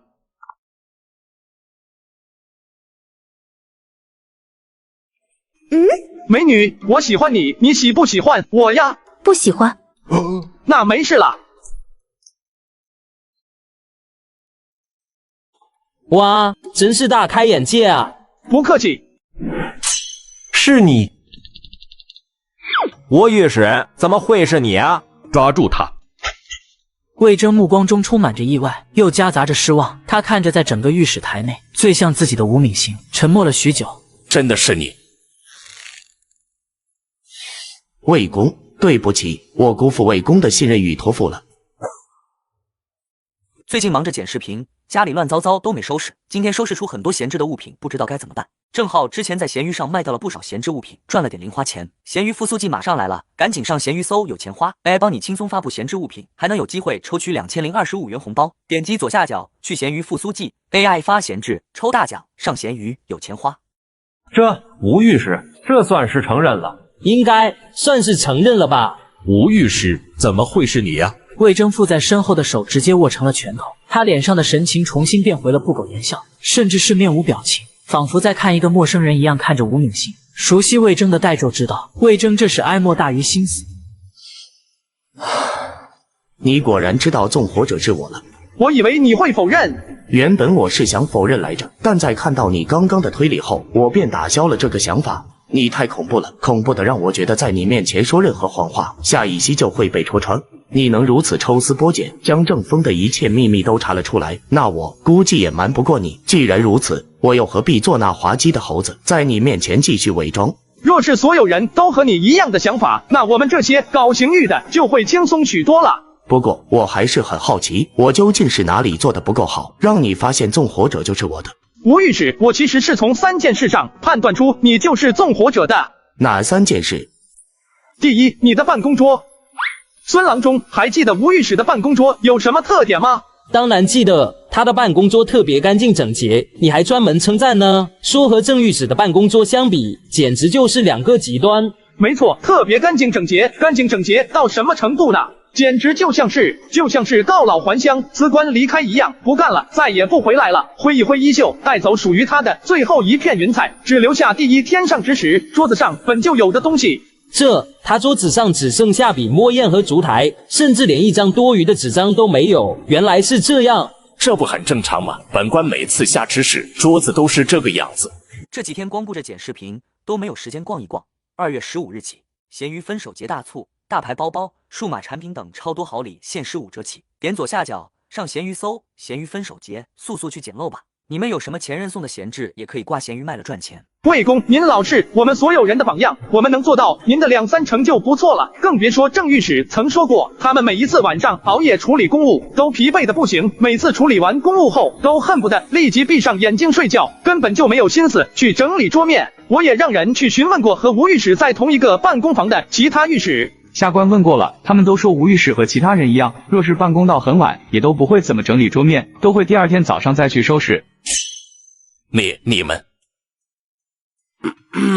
诸位也听到了，吴御史的习惯和郑御史一样。吴御史如此一反常态的将桌子收拾成这个样子，着实不能不让我有这样一个想法。吴御史，你已经有心理准备，昨夜之后再也无法回到这个办公桌了吧？没错，我不知道我的手法能否万无一失，所以我把昨夜当成了在御史台的最后一天。若是被发现了，就不用麻烦同僚帮忙收拾了。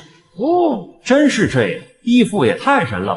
不过就凭这一点，还不足以让你彻底怀疑我吧？万一我就是心血来潮，想要收拾干净呢？这种可能性不是没有的。的确，不过第2点则是你桌子上的蜡烛。蜡烛？不错，刚刚我解释了定时装置，大家都知道，定时装置中负责引燃起火的是蜡烛。那诸位是否想过，那根蜡烛是哪里来的？难道不是卷宗室本来的蜡烛？孙郎中，你想想，纵火者想要的是定时，他必须要在确切的时间点引燃一切。这要求如此之高，使得他必须对蜡烛的高低有一个十分精确的算计才行。这种情况下，若你是纵火者，你是会提前将蜡烛就切割好呢，还是小心翼翼到了卷宗室内，摸着黑，紧张兮兮的，生怕被人发现的，在现场切割好呢？自然是提前准备好。若是现场准备，不说摸黑难度大，更可能因为着急发生意外。那么，纵火者在外面切割的蜡烛又是哪来的呢？难道是？没错，纵火者使用的蜡烛就是吴御史桌子上那剩下的。这最多是我有嫌疑，还不算铁证罢。万一有人要陷害我，专门用我桌子上的蜡烛呢？好问题，可你似乎忘记了，我见到你后还曾做过第3件事。说着，虾仁的视线陡然移向了吴敏行手中的玉佩。最近忙着剪视频，家里乱糟糟都没收拾，今天收拾出很多闲置的物品，不知道该怎么办。正好之前在闲鱼上卖掉了不少闲置物品，赚了点零花钱。闲鱼复苏季马上来了，赶紧上闲鱼搜有钱花 AI 帮你轻松发布闲置物品，还能有机会抽取2025元红包。点击左下角去闲鱼复苏季 AI 发闲置抽大奖，上闲鱼有钱花。原来如此，原来如此。我在见到吴御史后，对吴御史手中的玉佩很感兴趣，所以我就讨要来瞧了瞧。入手的时候，我就发现玉佩上沾着一些蜡烛的碎屑。如果说你桌子上的蜡烛被人切掉了，你说是有人陷害你，那为何一直在你手中的玉佩也沾染上了蜡烛的碎屑呢？我在切割蜡烛后，手上不可避免地沾了一些蜡烛碎屑，然后我就拿起了玉佩，没想到竟是因此成为了铁证。听了你的推理，我才知道自以为隐蔽的手法竟然露出了多少马脚。幸亏我没有自负的在你面前继续伪装，否则我真的就如那滑稽的猴子一样惹人发笑了。证据已经充足，且纵火者直接承认，完全可以结案了。身为御史，禁止法犯法，罪加1等。吴敏行等着去大牢里悔恨吧。来人，将吴敏行带到刑部，本官要亲自升堂办案。等一下，彦祖为何拦本官？周御史，我猜你现在心里是不是正在得意的狂笑？是不是觉得我们都是白痴，被你耍得团团转，仍不自知？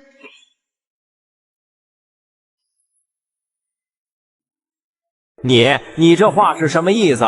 我以为你是个聪明人，现在想的应该是如何逃脱，而不是在这里要个解释。你以为就这几个人能看得住我？凌波微步。下人，你的确有点聪明，不过想抓住小爷我，你还嫩了点。哈哈！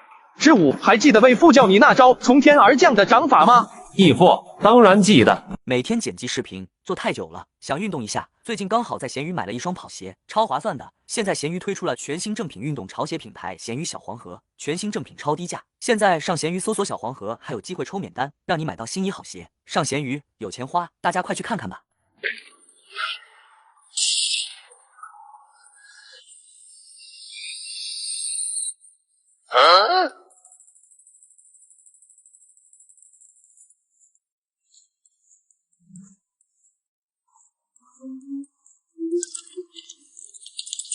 哦，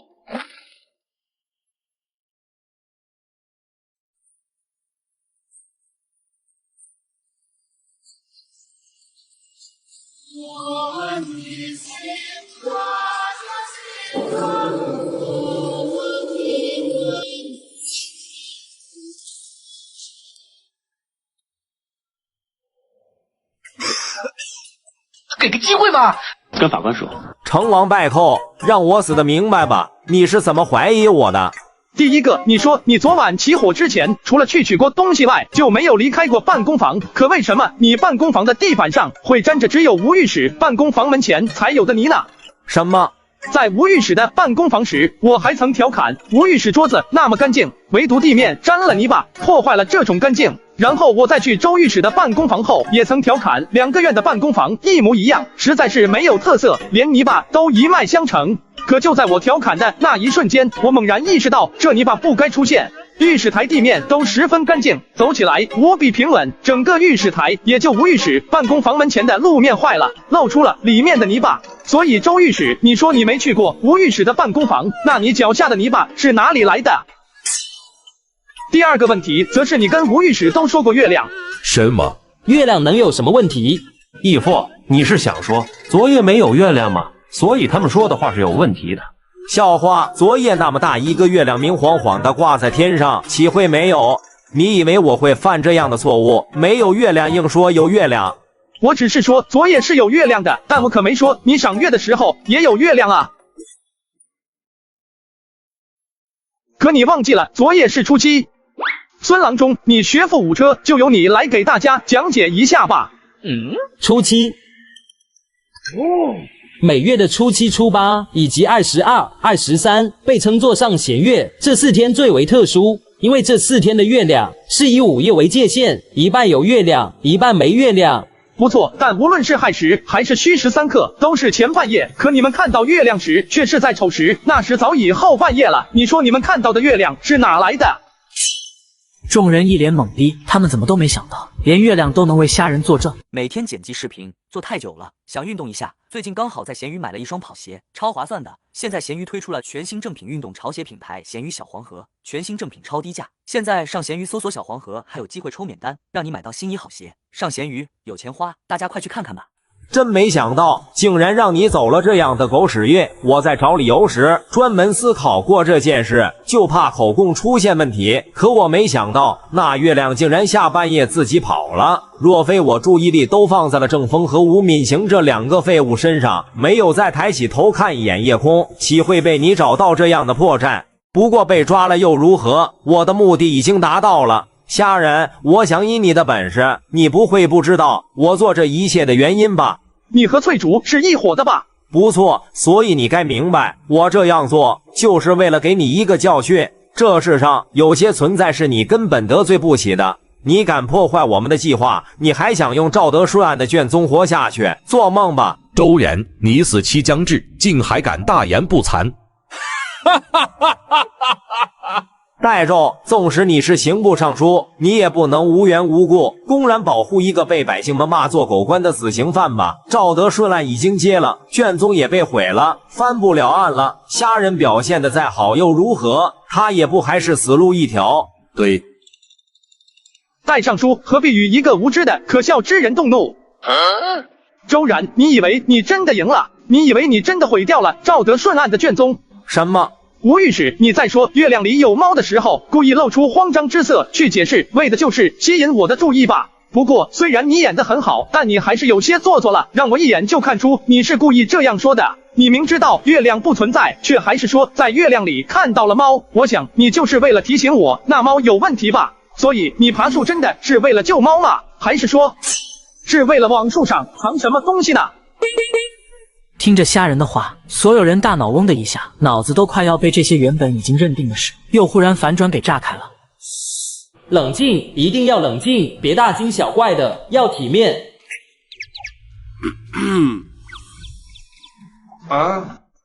以前我竟没听过你有这般恐怖的推理才能，我还是太孤陋寡闻了。没错，我爬树根本就不是为了救猫，那封信上专门叮嘱我必须要毁了赵德顺案的卷宗，这让我当即意识到这一切都是专门针对你的。我虽想要救下我的孩子，但我的良心不允许这个代价是用另一人的生命来换。我要让他们知道我放火了，也要让所有人找不到你的卷宗，这样他们就会认为我已经按照他们的要求毁了赵德顺案的卷宗了。可实际上我已经将赵德顺案的卷宗给藏了起来。我想的是等到确认我孩子安全后，我就主动认罪，同时再将卷宗拿回来，至少不会因我之过而害了你最后的求生希望。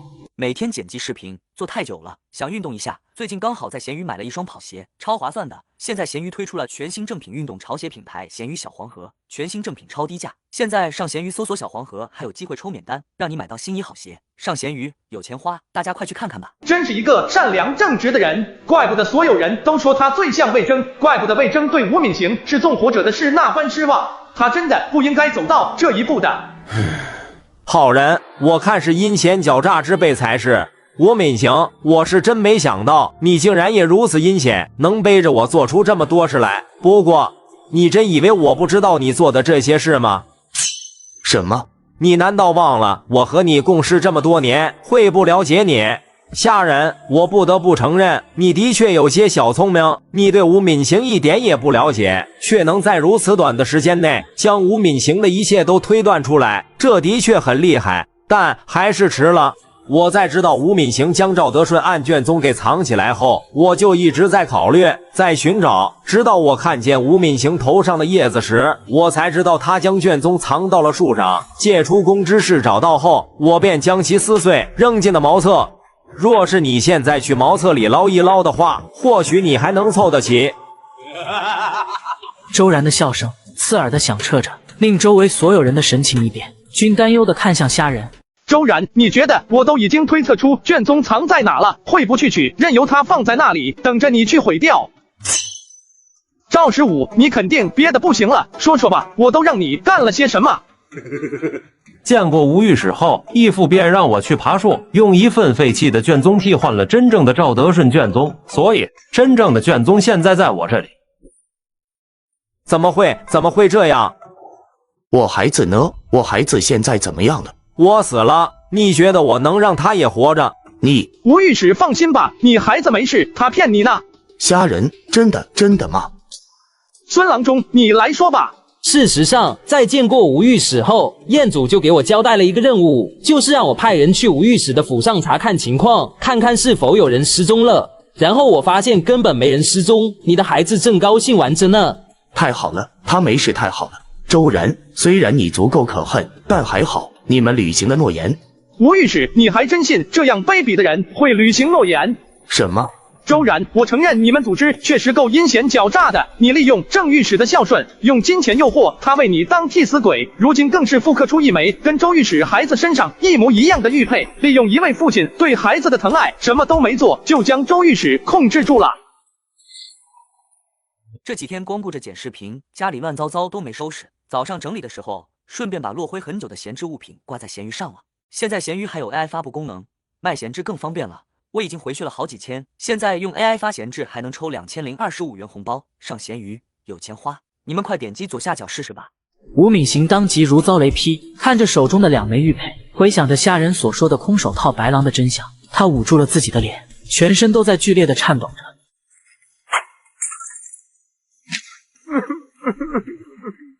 他以为自己是为了救孩子而做的恶行，结果却是被欺骗的。周然，你还有什么想说的？我有什么想说的？我有太多想说的了，我不甘心呐！我明明算计得如此周全，我明明在那么短的时间内已经做到了极致，若没有你，我早已成功了。是你，都是你，你先坏了翠竹的好事，又让我失败了。虾仁，你以为你得到了卷宗就不会死了吗？你还是会死。你已经得罪了不能得罪的人，你竟敢忤逆你的命运，我会死，但你也很快会去找我。抓住他，别让他和翠竹一样自尽。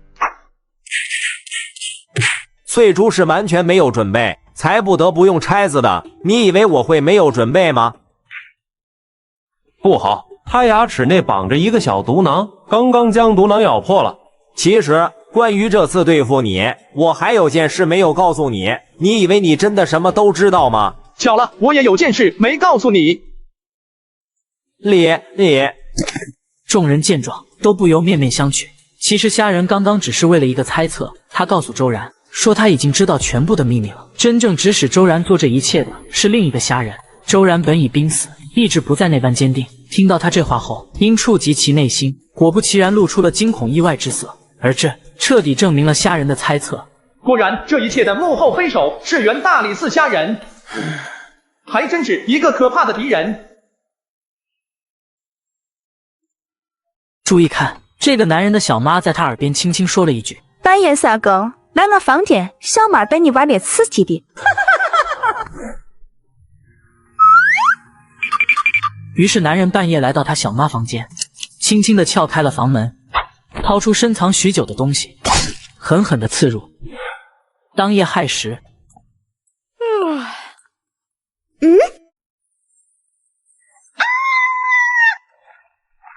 人证物证俱在，且赵德顺十分配合，再也没有任何疑点。当地官员江鹤成便直接定了赵德顺死罪，上报大理寺。3天后，赵德顺在大牢内自尽。之后，赵明禄不想父亲蒙冤而死，主动投案。最近忙着剪视频，家里乱糟糟都没收拾。今天收拾出很多闲置的物品，不知道该怎么办。正好之前在闲鱼上卖掉了不少闲置物品，赚了点零花钱。闲鱼复苏季马上来了，赶紧上闲鱼搜有钱花 ，AI 帮你轻松发布闲置物品，还能有机会抽取2025元红包。点击左下角去闲鱼复苏季 ，AI 发闲置抽大奖，上闲鱼有钱花。但案子已定，重新审案不止身怀污点，更有可能官至不保。于是江鹤成囚禁赵明禄，用钱财贿赂虾仁早日结案，避免夜长梦多。不曾想赵明禄一根筋，直接上京告御状。李世民当即龙颜震怒，着令御史台和刑部彻查此案，并且吩咐从严从重，严厉处置。一经查明，相干人等绝不姑息。这么看来，其实原大理寺程虾仁和江鹤成的勾结并没有想象中那么严重。他做的是收了钱财，缩短了流程，加快了速度去结案，并不是直接参与打造冤案。那江鹤成就是慌了，以为卷宗会有问题。实际上，赵德顺什么都承认，且当时人证物证俱在。根据卷宗，即便是其他的大理4成，也会通过审核的。毕竟纸面上的证据很充足，所以在冤案本身上，现在的我其实问题并不大。只是因为此事民怨极大，影响太广，再加上李世民的龙颜震怒，特令从严从重处置，皇帝的命令高于一切，这才给判了死刑。所以我想要脱罪，只需要做2件事。如果赵德顺案真的有问题，那我就侦破此案，查明真相。百姓会愤怒，是因为他们以为我和江鹤成勾结，故意隐瞒案子的真相，制造了冤案。所以只要我能破了案，找出真相，就能向百姓交代，消除民怒。第二的问题则应该已经不大了，我相继破获皇宫闹鬼案和御史台纵火案，在李世民那里多少也有了些好印象。李世民的怒火只要消了，就不会从严从重处罚我。这最关键的2点解决了，再加上我立的功劳，功过相抵之下，死罪应该可免。所以，最重要的还是赵德顺案本身。也不知道经过上次周然声东击西的刺杀仪式后，赵明禄有没有恢复过来，得先去见一见他才行。死者被利刃刺穿心脏，伤口处有多次刺入痕迹，导致伤口极大，已判断不出凶器具体样式。除此之外，死者再无任何外伤。同时，死者体内检测出毒素，但伤口处无毒，判断为口服中毒，死前已中毒。这是仵作的检验报告。你父亲说下毒时被周婉儿发现，所以才用刀杀了他。可你为什么用毒后还要用刀？我无意间听到周婉儿和齐弟想要杀害我父亲，谋夺家产，我忍不了了，所以便用刀结束了他。你在撒谎！我不知道你这个狗官在说什么。我这辈子都没见过几个你这样的混账儿子，今天可算是长见识了。你心里是不是在想，你父亲是无辜的？倘若不是我们这些狗官，你父亲根本就不会蒙冤而死。这么精彩的视频，当然要配一些炸鸡跟薯条，边吃边看。最近我发现闲鱼有很多的省钱神券，点击左下角上闲鱼搜省钱神券，现在还能0元抽霸王餐。我在闲鱼买了好多低价套餐，真是太省了。上闲鱼有钱花，快去闲鱼省钱吧。这本就是事实。呵，事实？你认为的事实是，倘若不是我们，你父亲就不会蒙冤。那我倒是有几个问题要问问你了。第一，你说赵德顺因我们而蒙冤，那是我们强迫赵德顺说谎的，是我们强迫你父亲为你顶罪的，还是说是我们屈打成招，让你父亲主动承认罪行的？卷宗记载，你父亲临死前身上可都没有哪怕任何一个伤痕。来，你告诉我，你父亲说他杀了人，这和我有哪怕1文钱的关系吗？我特么在那个时候压根就不知道他是哪根葱。第二，明明是你杀的人，可在你父亲被江鹤成抓住要带走时，你做了什么？你明明已经到了你父亲的面前了，你明明只要开口说人是你杀的，你父亲就不会被抓了，那你为何不说？你父亲是晚上被抓的，审判是第2天开始的，甚至第2天晚上才做出审判决定，这足足1天时间，你都有机会在你父亲被打上杀人犯的罪名之前说明真相，可你又做了什么？你眼睁睁看着你父亲成为了被冤枉的杀人犯，你毫无作为，你连一个屁都没有放。真相你说了吗？别说了，求求你别说了。第四，从你父亲被抓到你父亲于狱中身死，中间有足足3天时间。3天啊，这么多的时间，你们读书人背诵《论语》估计都能背得差不多了吧？可你仍没有去说出真相，直到他背负杀人之罪，死在那冰冷阴暗的大牢内，真相都没有被说出来。告诉我，这该怪我这个狗官，还是该怪你这个孝子？凡事总要有个先后顺序，你扪心自问，真正第一位将你父亲送到断头场的人是我吗？是江鹤成吗？还是说，干脆就是你这个大孝子？我别弄得好像全天下只有你最无辜，在你拿起刀想要杀人的那一刻，你就不再无辜。你可以怪我收受钱财，加快了案子的结案，我承认我错了，并且我也承受了相应的代价，现在屠刀还悬在我脑袋上。但你呢？一副你是受害者的模样，一副要撕了我不愿配合的样子。瞧瞧你现在的样子，瘦骨嶙峋，仿佛随时都要饿死的样子。你是想让其他人都觉得所有人都是恶人，就你是一个无辜的小羊羔吗？可你真的就无辜吗？别说了，你别说了。彦祖真是厉害啊！看似在处处戳他痛楚，却反而揭开了赵明路内心一直以来最大的愧疚与痛苦。这么精彩的视频，当然要配一些炸鸡跟薯条，边吃边看。最近我发现闲鱼有很多的省钱神券，点击左下角上闲鱼搜省钱神券，现在还能0元抽霸王餐。我在闲鱼买了好多低价套餐，真是太省了。上闲鱼有钱花，快去闲鱼省钱吧。他有那么多次选择，却都没有抓住，现在被彦祖挑明了，他哭出来，反倒能释放他的情绪，让他不至于真的被情绪压得崩溃。义父还真是外冷内热啊！你们想多了，我就是单纯打击他，让他接下来乖乖听话，别耽误我查案。哭完了没？你究竟还想不想要真相了？真相？你父亲的案子存在问题，我想要找到真相，所以接下来我问你答，不许隐瞒。或许是虾仁身上所携带的一种特殊的令人信服的气质，又或者是孙福家的话让赵明路听了进去，亦或者是赵明路单纯被虾仁骂怕了，对虾仁有了畏惧。总之，随着虾仁开口，赵明路终于不再是那般抗拒了。卷宗上说你是趁着夜色降临，周婉儿睡着时偷偷潜入到她的房间，将其杀害的，是吗？没错。周婉儿一个人睡？父亲那段时间比较忙，每次忙完都深夜了，便都会在书房休息，所以那些天一直都是他自己睡。他睡觉门没有用门栓锁上？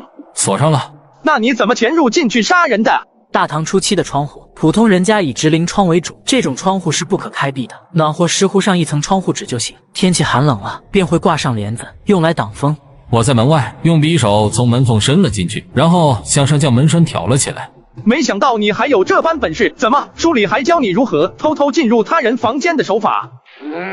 这又不是多难的事，3岁孩子都能做到。谁家的3岁孩子都能这样开门了？这是天生的梁上君子吗？不许你这样说，我们福利管家的孙子正好3岁。有一天我见到他用一根棍子将一块横在前方的木条给挑了起来，然后我就会了。哟呵，人家孩子是在那玩游戏，到你这直接就转化成偷入他人房间的手段了，牛啊！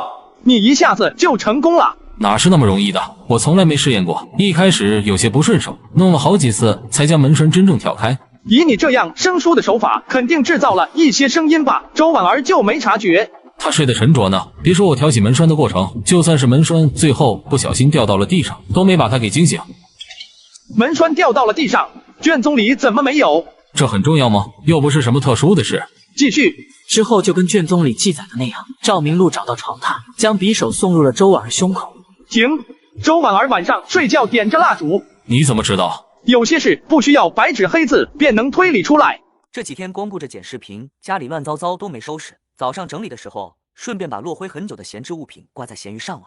现在闲鱼还有 AI 发布功能，卖闲置更方便了。我已经回去了好几千，现在用 AI 发闲置还能抽2025元红包。上闲鱼有钱花，你们快点击左下角试试吧。还是月相问题，当时是下弦月，案发时没有月光，门窗紧闭之下，室内不说完全漆黑吧，也不会多清晰，更别说他还能瞄准位于房间最里侧的死者心口了。魏公他们只问了我动手的过程，就是我刚刚说的那些，他们没提起蜡烛的事，我也就忽视了。周婉儿一直都喜欢点着蜡烛睡觉吗？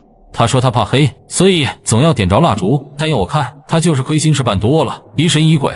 从你开门到来到他床榻前，再到行凶，这整个过程他都没有醒来，没有发现你。他睡得和死猪一样。死猪？仵作的验尸记录上说，周婉儿的伤口有很多刀伤，是多次中刀的原因。你为什么要刺这么多刀？我力气不够，一刀没法直接刺穿他，所以我就多刺了几刀，确保能够真正杀了他。一共多少刀？记不太清了，5、6刀应该有。整个过程周婉儿都没有醒来，没有反抗。没有，我的行动十分顺利。仵作验尸记录上还有一点，周婉儿身上被检测出了毒素，她在死前已经中了毒了。毒是你下的吗？赵明路似乎说了太多遍了，张口就来。当然是我下的。哦，为何要下毒？这个贱人如此蛇蝎心肠，我岂能留他？你在说谎，赵明路，事到如今你还要说谎？你真的不希望真相到来吗？我没有说谎，我说的是实话。实话？好，那我问你，你说毒药是你下的，请问你是从哪里得到的毒药？买的。从哪买的？一个游风医师，我也不知道他叫什么，他只在商都城摆摊1、2天，然后就离开了，所以我也不知道他去哪儿了。好一个游方医师，好一个不知道去哪了！你为了想这个理由，是不是花费了很多心思，并且自以为这个理由便是魏公他们也无法验证真伪？我说的都是真的。真的？那我再问你一遍，你为何要下毒？我已经说过了，那个贱人心肠歹毒。心肠歹毒？你什么时候知道他心肠歹毒的？就是他们算计我，他勾引我的时候。呵，勾引你，你就动了杀心？这几天光顾着剪视频，家里乱糟糟都没收拾。早上整理的时候，顺便把落灰很久的闲置物品挂在闲鱼上了。现在闲鱼还有 AI 发布功能，卖闲置更方便了。我已经回去了好几千，现在用 AI 发闲置还能抽2025元红包，上闲鱼有钱花。你们快点击左下角试试吧。赵明路，你是读圣贤书的人，别告诉我圣贤书里就告诉你，有女子想要自荐枕席，你就该杀人灭口。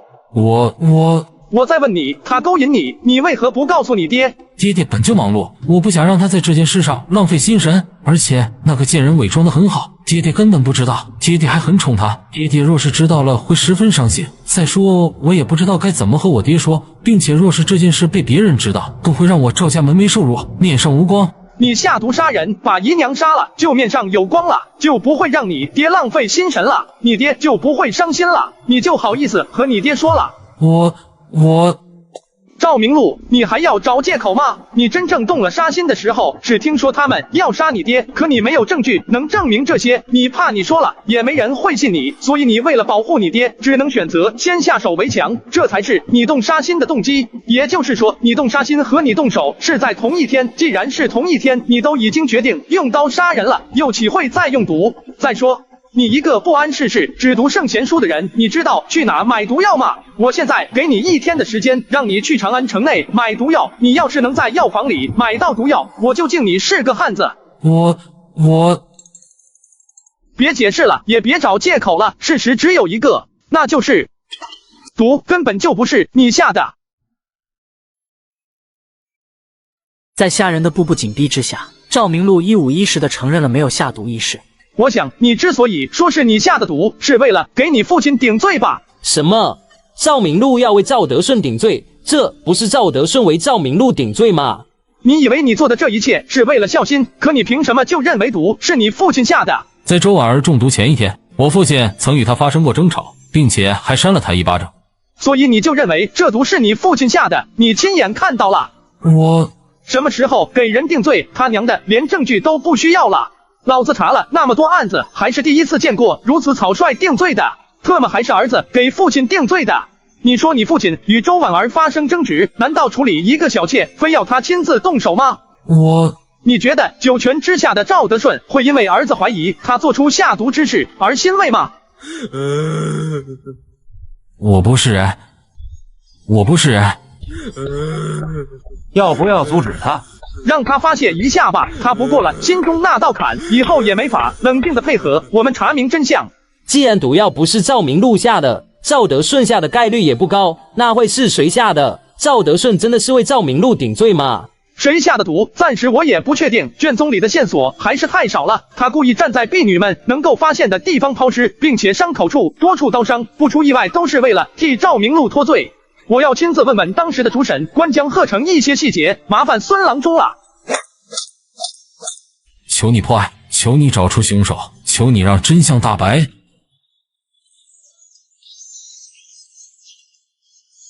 起来吧，我会竭尽全力让案子真相大白，无论谁是真凶，都别想逃出法网。我就剩2天活头了，你们还折磨我干什么？少废话！山人，你怎么在这？你出府哪？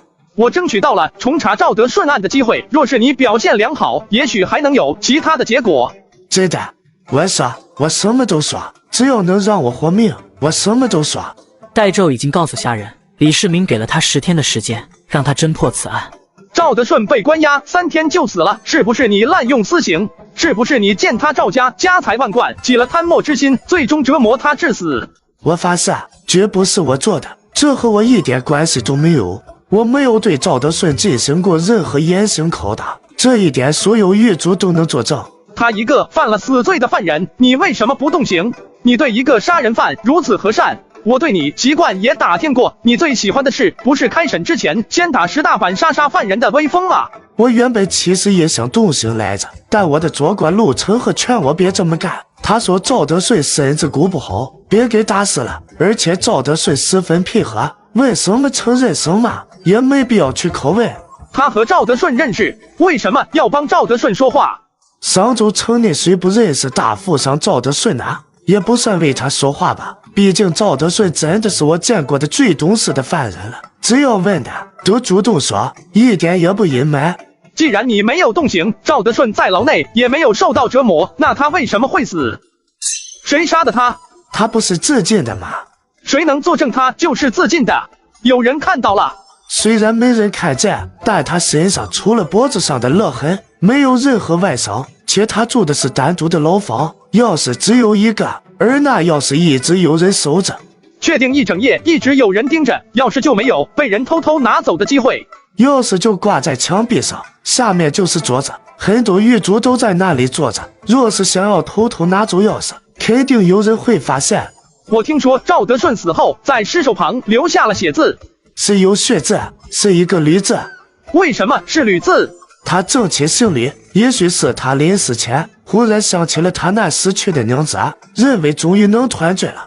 我听说赵德顺死时尸体还有其他异样，也没什么特殊异样。若是硬要说的话，除了血渍，也就鼻子里插着2根枯草。为什么鼻子里要插枯草？我觉得这就是意外，他就是睡在枯草堆上的。是不小心进到鼻子里的，还是赵德顺故意为之？除此之外，他的尸首还有什么异样？没有了。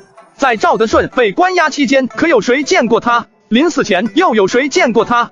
没有，一个都没有。你不允许？这可和我没关系啊。赵德顺死之已有，似乎是不希望看到家人哭哭啼啼，所以专门请求我不许他的任何家人来见他。原本我还不明白他为何如此冷血，现在我明白了，他估计是怕他那个软弱的儿子看到他后就会说出真相，所以他才会以这种方法断了赵明路的念想，让赵明路知道他有多坚定。赵德顺从被抓到寻死前可做过什么异常的事？没什么异常吧，天天都很沉默，死的时候也是突然去寻死，毫无任何预兆。这样看来的确看起来没什么不对劲的。倘若不知道可能存在第三者也就罢了，可虾仁有很大概率确定存在第三者，那么赵德顺的寻死在他看来越是没有异常，反而代表着问题可能越大。赵明路主动投案后，其家人是什么反应？他家人当然是吃惊意外，不敢相信了。毕竟赵明路在他们眼中那可是读书的苗子，是未来的状元郎，怎么可能会做出杀人的事来？他们一个劲的劝赵明路别冲动，赶紧回去。他不干，还说我若不给他爹翻案，他就去别的官府自首。我没办法，只好将他关起来，别让他再乱说了，免得弄得人尽皆知。但结果我一关赵明路，他家人不高兴了，竟然去告御状了。赵明路被关进大牢后，有谁去探望过他吗？他姨娘赵善，他堂妹赵嫣然，他姑姑一家3口，以及死去的周婉儿的弟弟周末，他家所有人都去见过他。他们说了什么？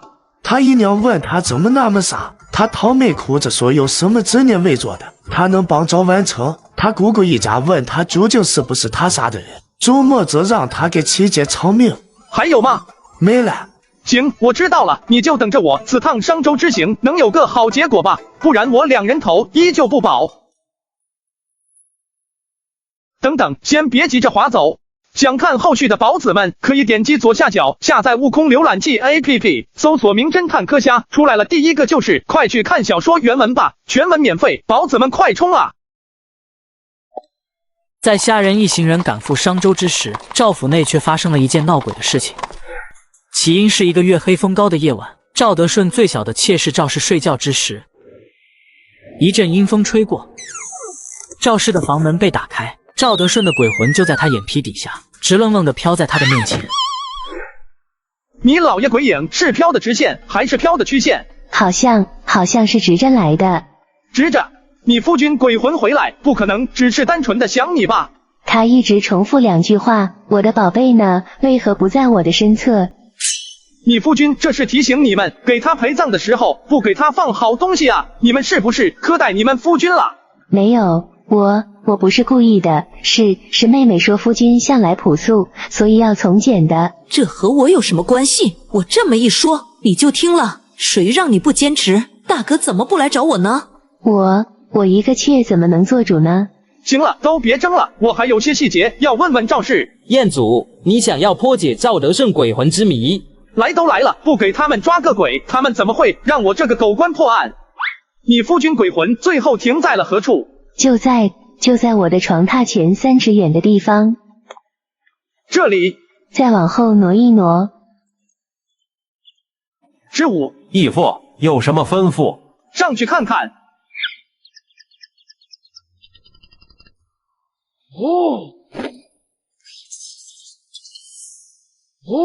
看来陆长史似乎有些想法。就是瞎想而已。你夫君鬼魂从门进来时就有2尺来高的飘在空中。是。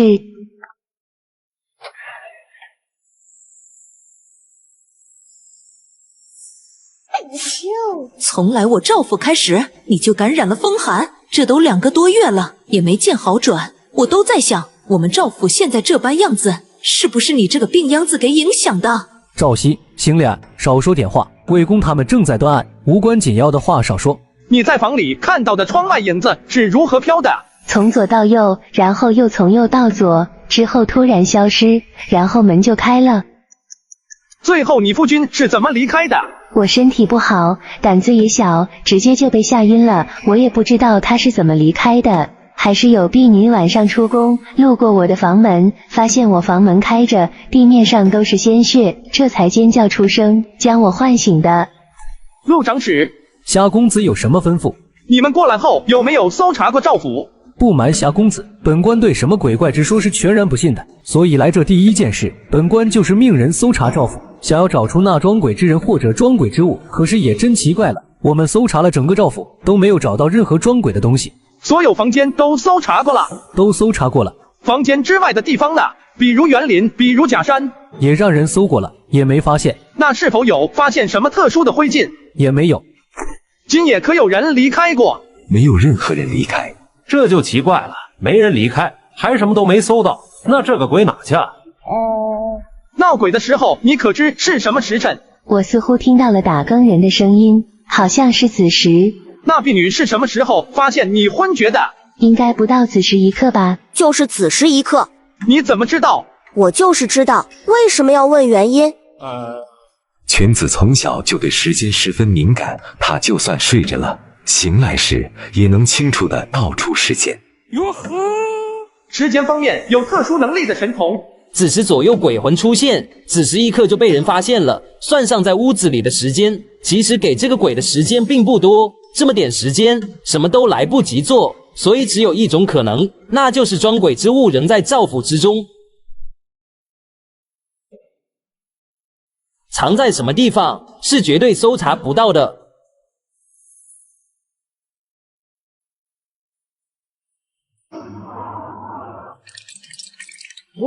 本官明白了。陆长史，你说你明白了？明白什么了？本官明白闹鬼的手法，以及那鬼将装鬼之物都藏在哪了。陆长史明白了。不愧是陆长史，果然厉害。这鬼究竟是怎么装的？彦祖，你想明白了没有？陆承鹤都要破案了。能破案就是好事，早一刻让真相大白，总比晚一刻要强。既然陆长史知道了一切，那就由他揭晓真相便好。可若是让他破案了，赵府的人如何服你？这个案子可没那么简单，我们不妨先听听陆长史的分析。而且我也未必非要用这个案子让他们服我了。你忘记我把赵明禄也带回来了？只要赵明禄出面，赵府的人顿时就会明白为什么必须是我了。所以别那么紧张。让我们先瞧瞧这位代理周氏的陆长史的本事。虾公子，可能本官要先虾公子一步找出真相了。无妨，只要是真相大白，就比什么都好。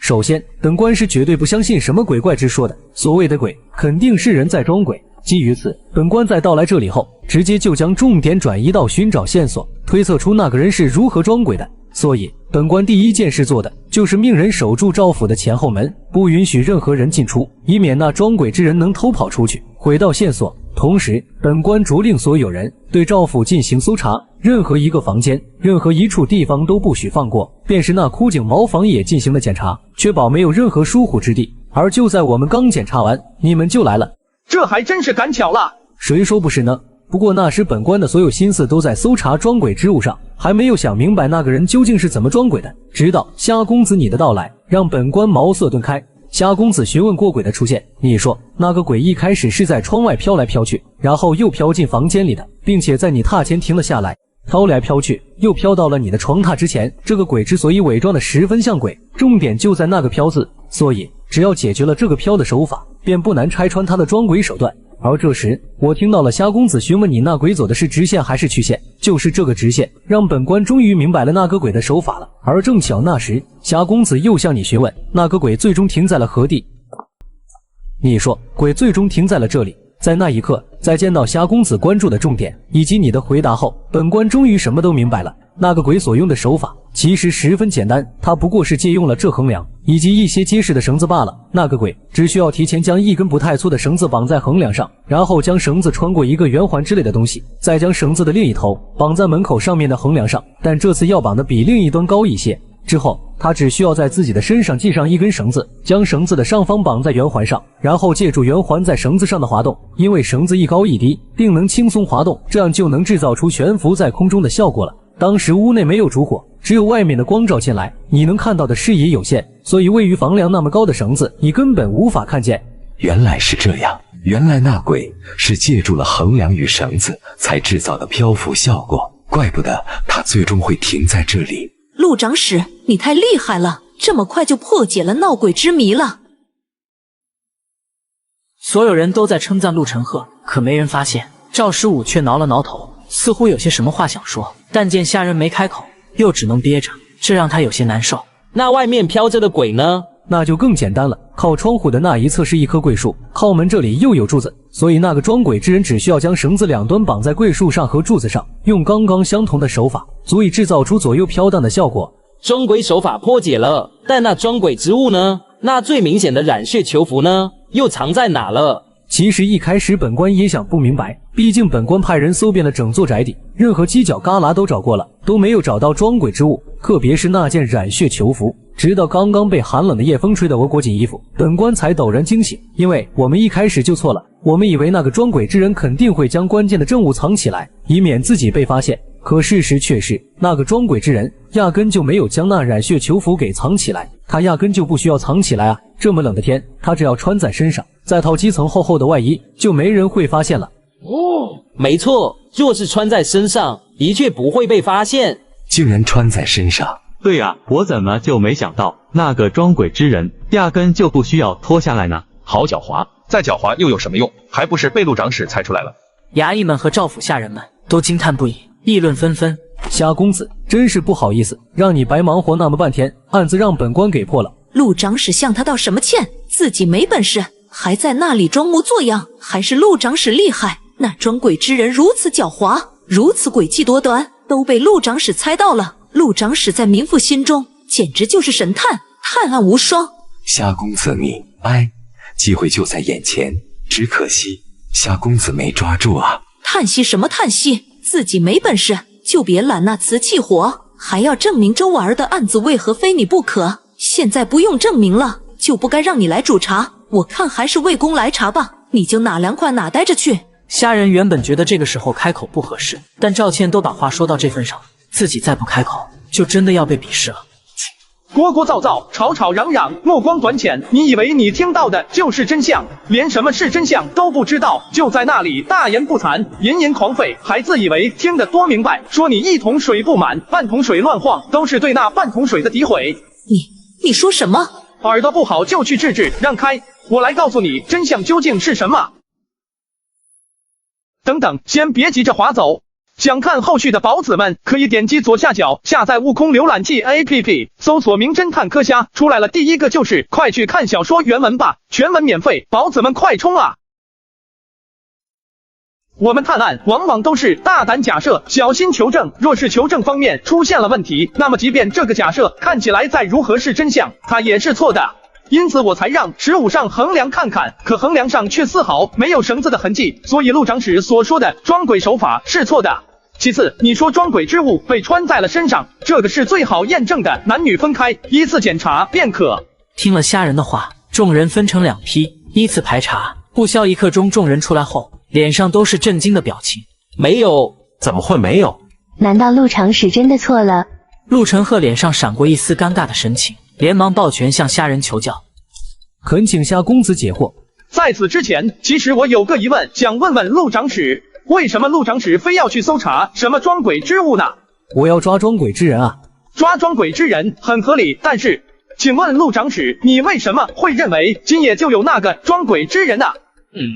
陆承鹤愣住了，其他人也都瞪大着眼睛，他们好像有些理解，但又好像没理解。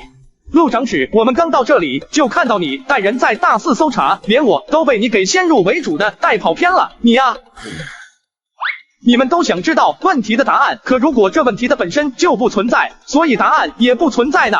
众人想着这句话，只觉得脑子嗡嗡的。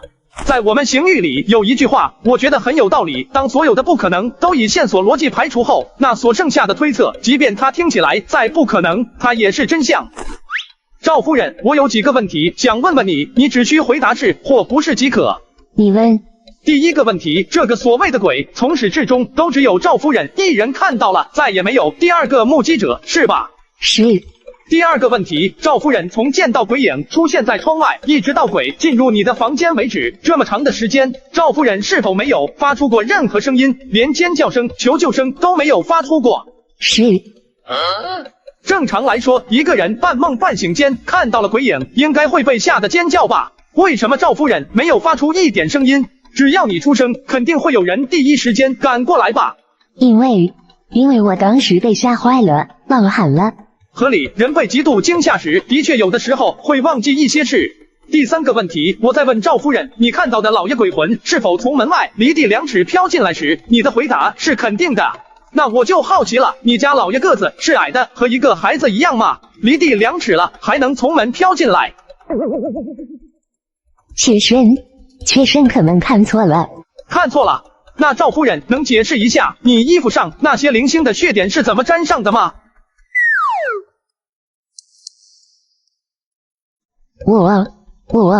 赵夫人的鞋子十分干净，代表你进出门都是有意避开地上的鲜血的。那我就很好奇了，赵夫人衣服上的血点又是如何出现的？原本我在看到这些血迹时，还曾自己脑补过理由，以为是那装鬼之人直接飘到了你头顶上方，然后从他脑门上洒落下来的些许血迹。可你却说他停在了距离你3尺远的地方，这么远的地方，我想怎么都不至于将血迹洒到你身上吧？再说，整个地面上都看不到任何血点的痕迹，这代表即便真的有人装鬼，他也不会往下滴血。我曾经说过，世上的鬼大抵分为2种，一种是有人装鬼，一种是人心有鬼。皇宫闹鬼案是有人装鬼，但这一次的鬼，赵夫人在你心中啊。赵夫人，你将本官骗得好惨。你真的在骗我吗？你究竟想干什么？赵夫人，你可知在陆长史、孙郎中他们费尽心思去寻找那所谓的装鬼之物的藏身之地时，我在想些什么？我关注的是他。是。不错，在我意识到有人装鬼的可能性极低后，我就在考虑如何才能找出证据来证实我对赵夫人说谎的推测。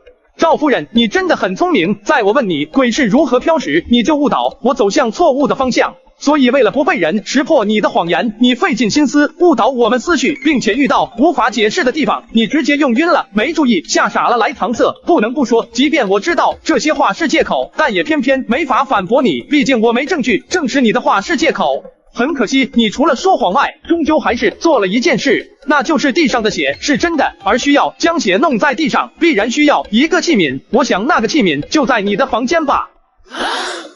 你家老爷尸骨未寒，所以最值得怀疑的地方，应该就是这些刚打开的胭脂水粉瓶子吧？什么？你是说圣血用的器皿是这些小瓶子？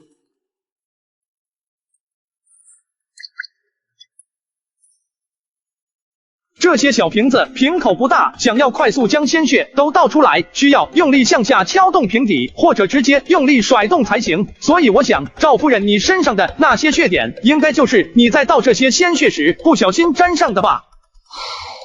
因是如此，妾身当时太着急了，生怕被人发现，所以慌忙之下，未曾注意到衣服上竟沾了血点。伯母，为什么啊？你为什么要说这样的谎？说，你为什么要这样做？你说谎说我兄长的鬼魂回来了，究竟有什么阴谋？他不是已经告诉过我们了？什么？赵夫人刚刚说过，她说赵德顺的鬼魂一直重复2句话。我的宝贝呢？为何不在我的身侧？我想这就是他的目的吧。他应该是看你们给赵德顺的陪葬太寒酸了。怎么说赵德顺都是商周首富，一手打造了如今的财富，结果他死了，你们都不将赵德顺平常喜欢的宝贝放进去陪葬，他身为娘子，这是看不进去了吧？不只是如此，今日上午，妾身和嫣然去老爷的藏宝室，想睹物思人，整理一下老爷生前最喜欢的那些东西。可谁知，当妾身与嫣然到藏宝室后，却发现藏宝室内空无一物，所有的东西都不见了。下人说，是你将里面所有东西都拿走了。那是我兄长留给我的，我拿走天经地义。怎么，你还想这些东西都给你？你一个妾身哪来的脸敢说这样的话？老于下葬时，你不允许我们给老爷太多的陪葬品，现在就连老爷生前的所有东西，你也全都拿走了，一件也没留下。我真的忍不了了，老爷那样一个喜欢华贵物品的人，他酒前之下怎么能安息？借口，这话我一个字都不会信。另外，我兄长那些宝贝，你一件也别想拿走，那是我的，都是我的。你一个妾室，这么多年也没说为我兄长诞下一个子嗣，也就兄长善良。要是我，早就将你赶走了。现在兄长没了，我还留你在赵家吃口饭，已经算很有良心了。你还想要睹物思人，也不瞧瞧你配见到那些宝贝吗？这赵府现在我做主，我说什么就是什么。我可还没死呢，什么时候赵府是由姑姑一个妇道人家做主了？等等，先别急着划走。想看后续的宝子们，可以点击左下角下载悟空浏览器 APP， 搜索名侦探柯虾，出来了第一个就是，快去看小说原文吧，全文免费，宝子们快冲啊！大家好，因为赵德顺案子有点长，为了给大家一个结局交代，在这里我给大家说一下案子的起因吧。四象组织，也就是翠竹所在的那个，听说有一枚金钗在赵府手中，于是派遣朱雀手下赵嫣然冒名顶替了原赵嫣然来到赵府。而死者周婉儿无意间撞破赵嫣然找东西，由于有一个嗜赌的弟弟，于是周婉儿要挟赵嫣然给他钱财，最后赵嫣然受不了，用毒毒死了周婉儿。正好碰上赵明禄为了父亲杀害周婉儿，之后一切就按照路线进行。周婉儿的弟弟知道赵嫣然的事情，也被赵嫣然杀害了。这其中陆承鹤其实是赵嫣然的同伙，从赵倩指责赵嫣然那一段开始，陆承鹤就生怕虾人看出赵嫣然对花粉过敏，所以及时阻止赵倩继续说下去。在虾人的一一侦破下，最终案情真相大白，堂皇李世民将虾人官复原职。在此期间，虾人也将身份一事有魏征告知李世民，之后就是虾人各种破案的事情。感兴趣的可以在起点或者浏览器搜索《人在贞观科学破案》这本小说。谢谢大家这么久的支持。下一本小说在筹划中，大概是诗词类的，跟大周诗仙差不多，但是剧情我个人觉得比大周诗仙精彩，而且现在的动画水平肯定比之前要好，敬请期待。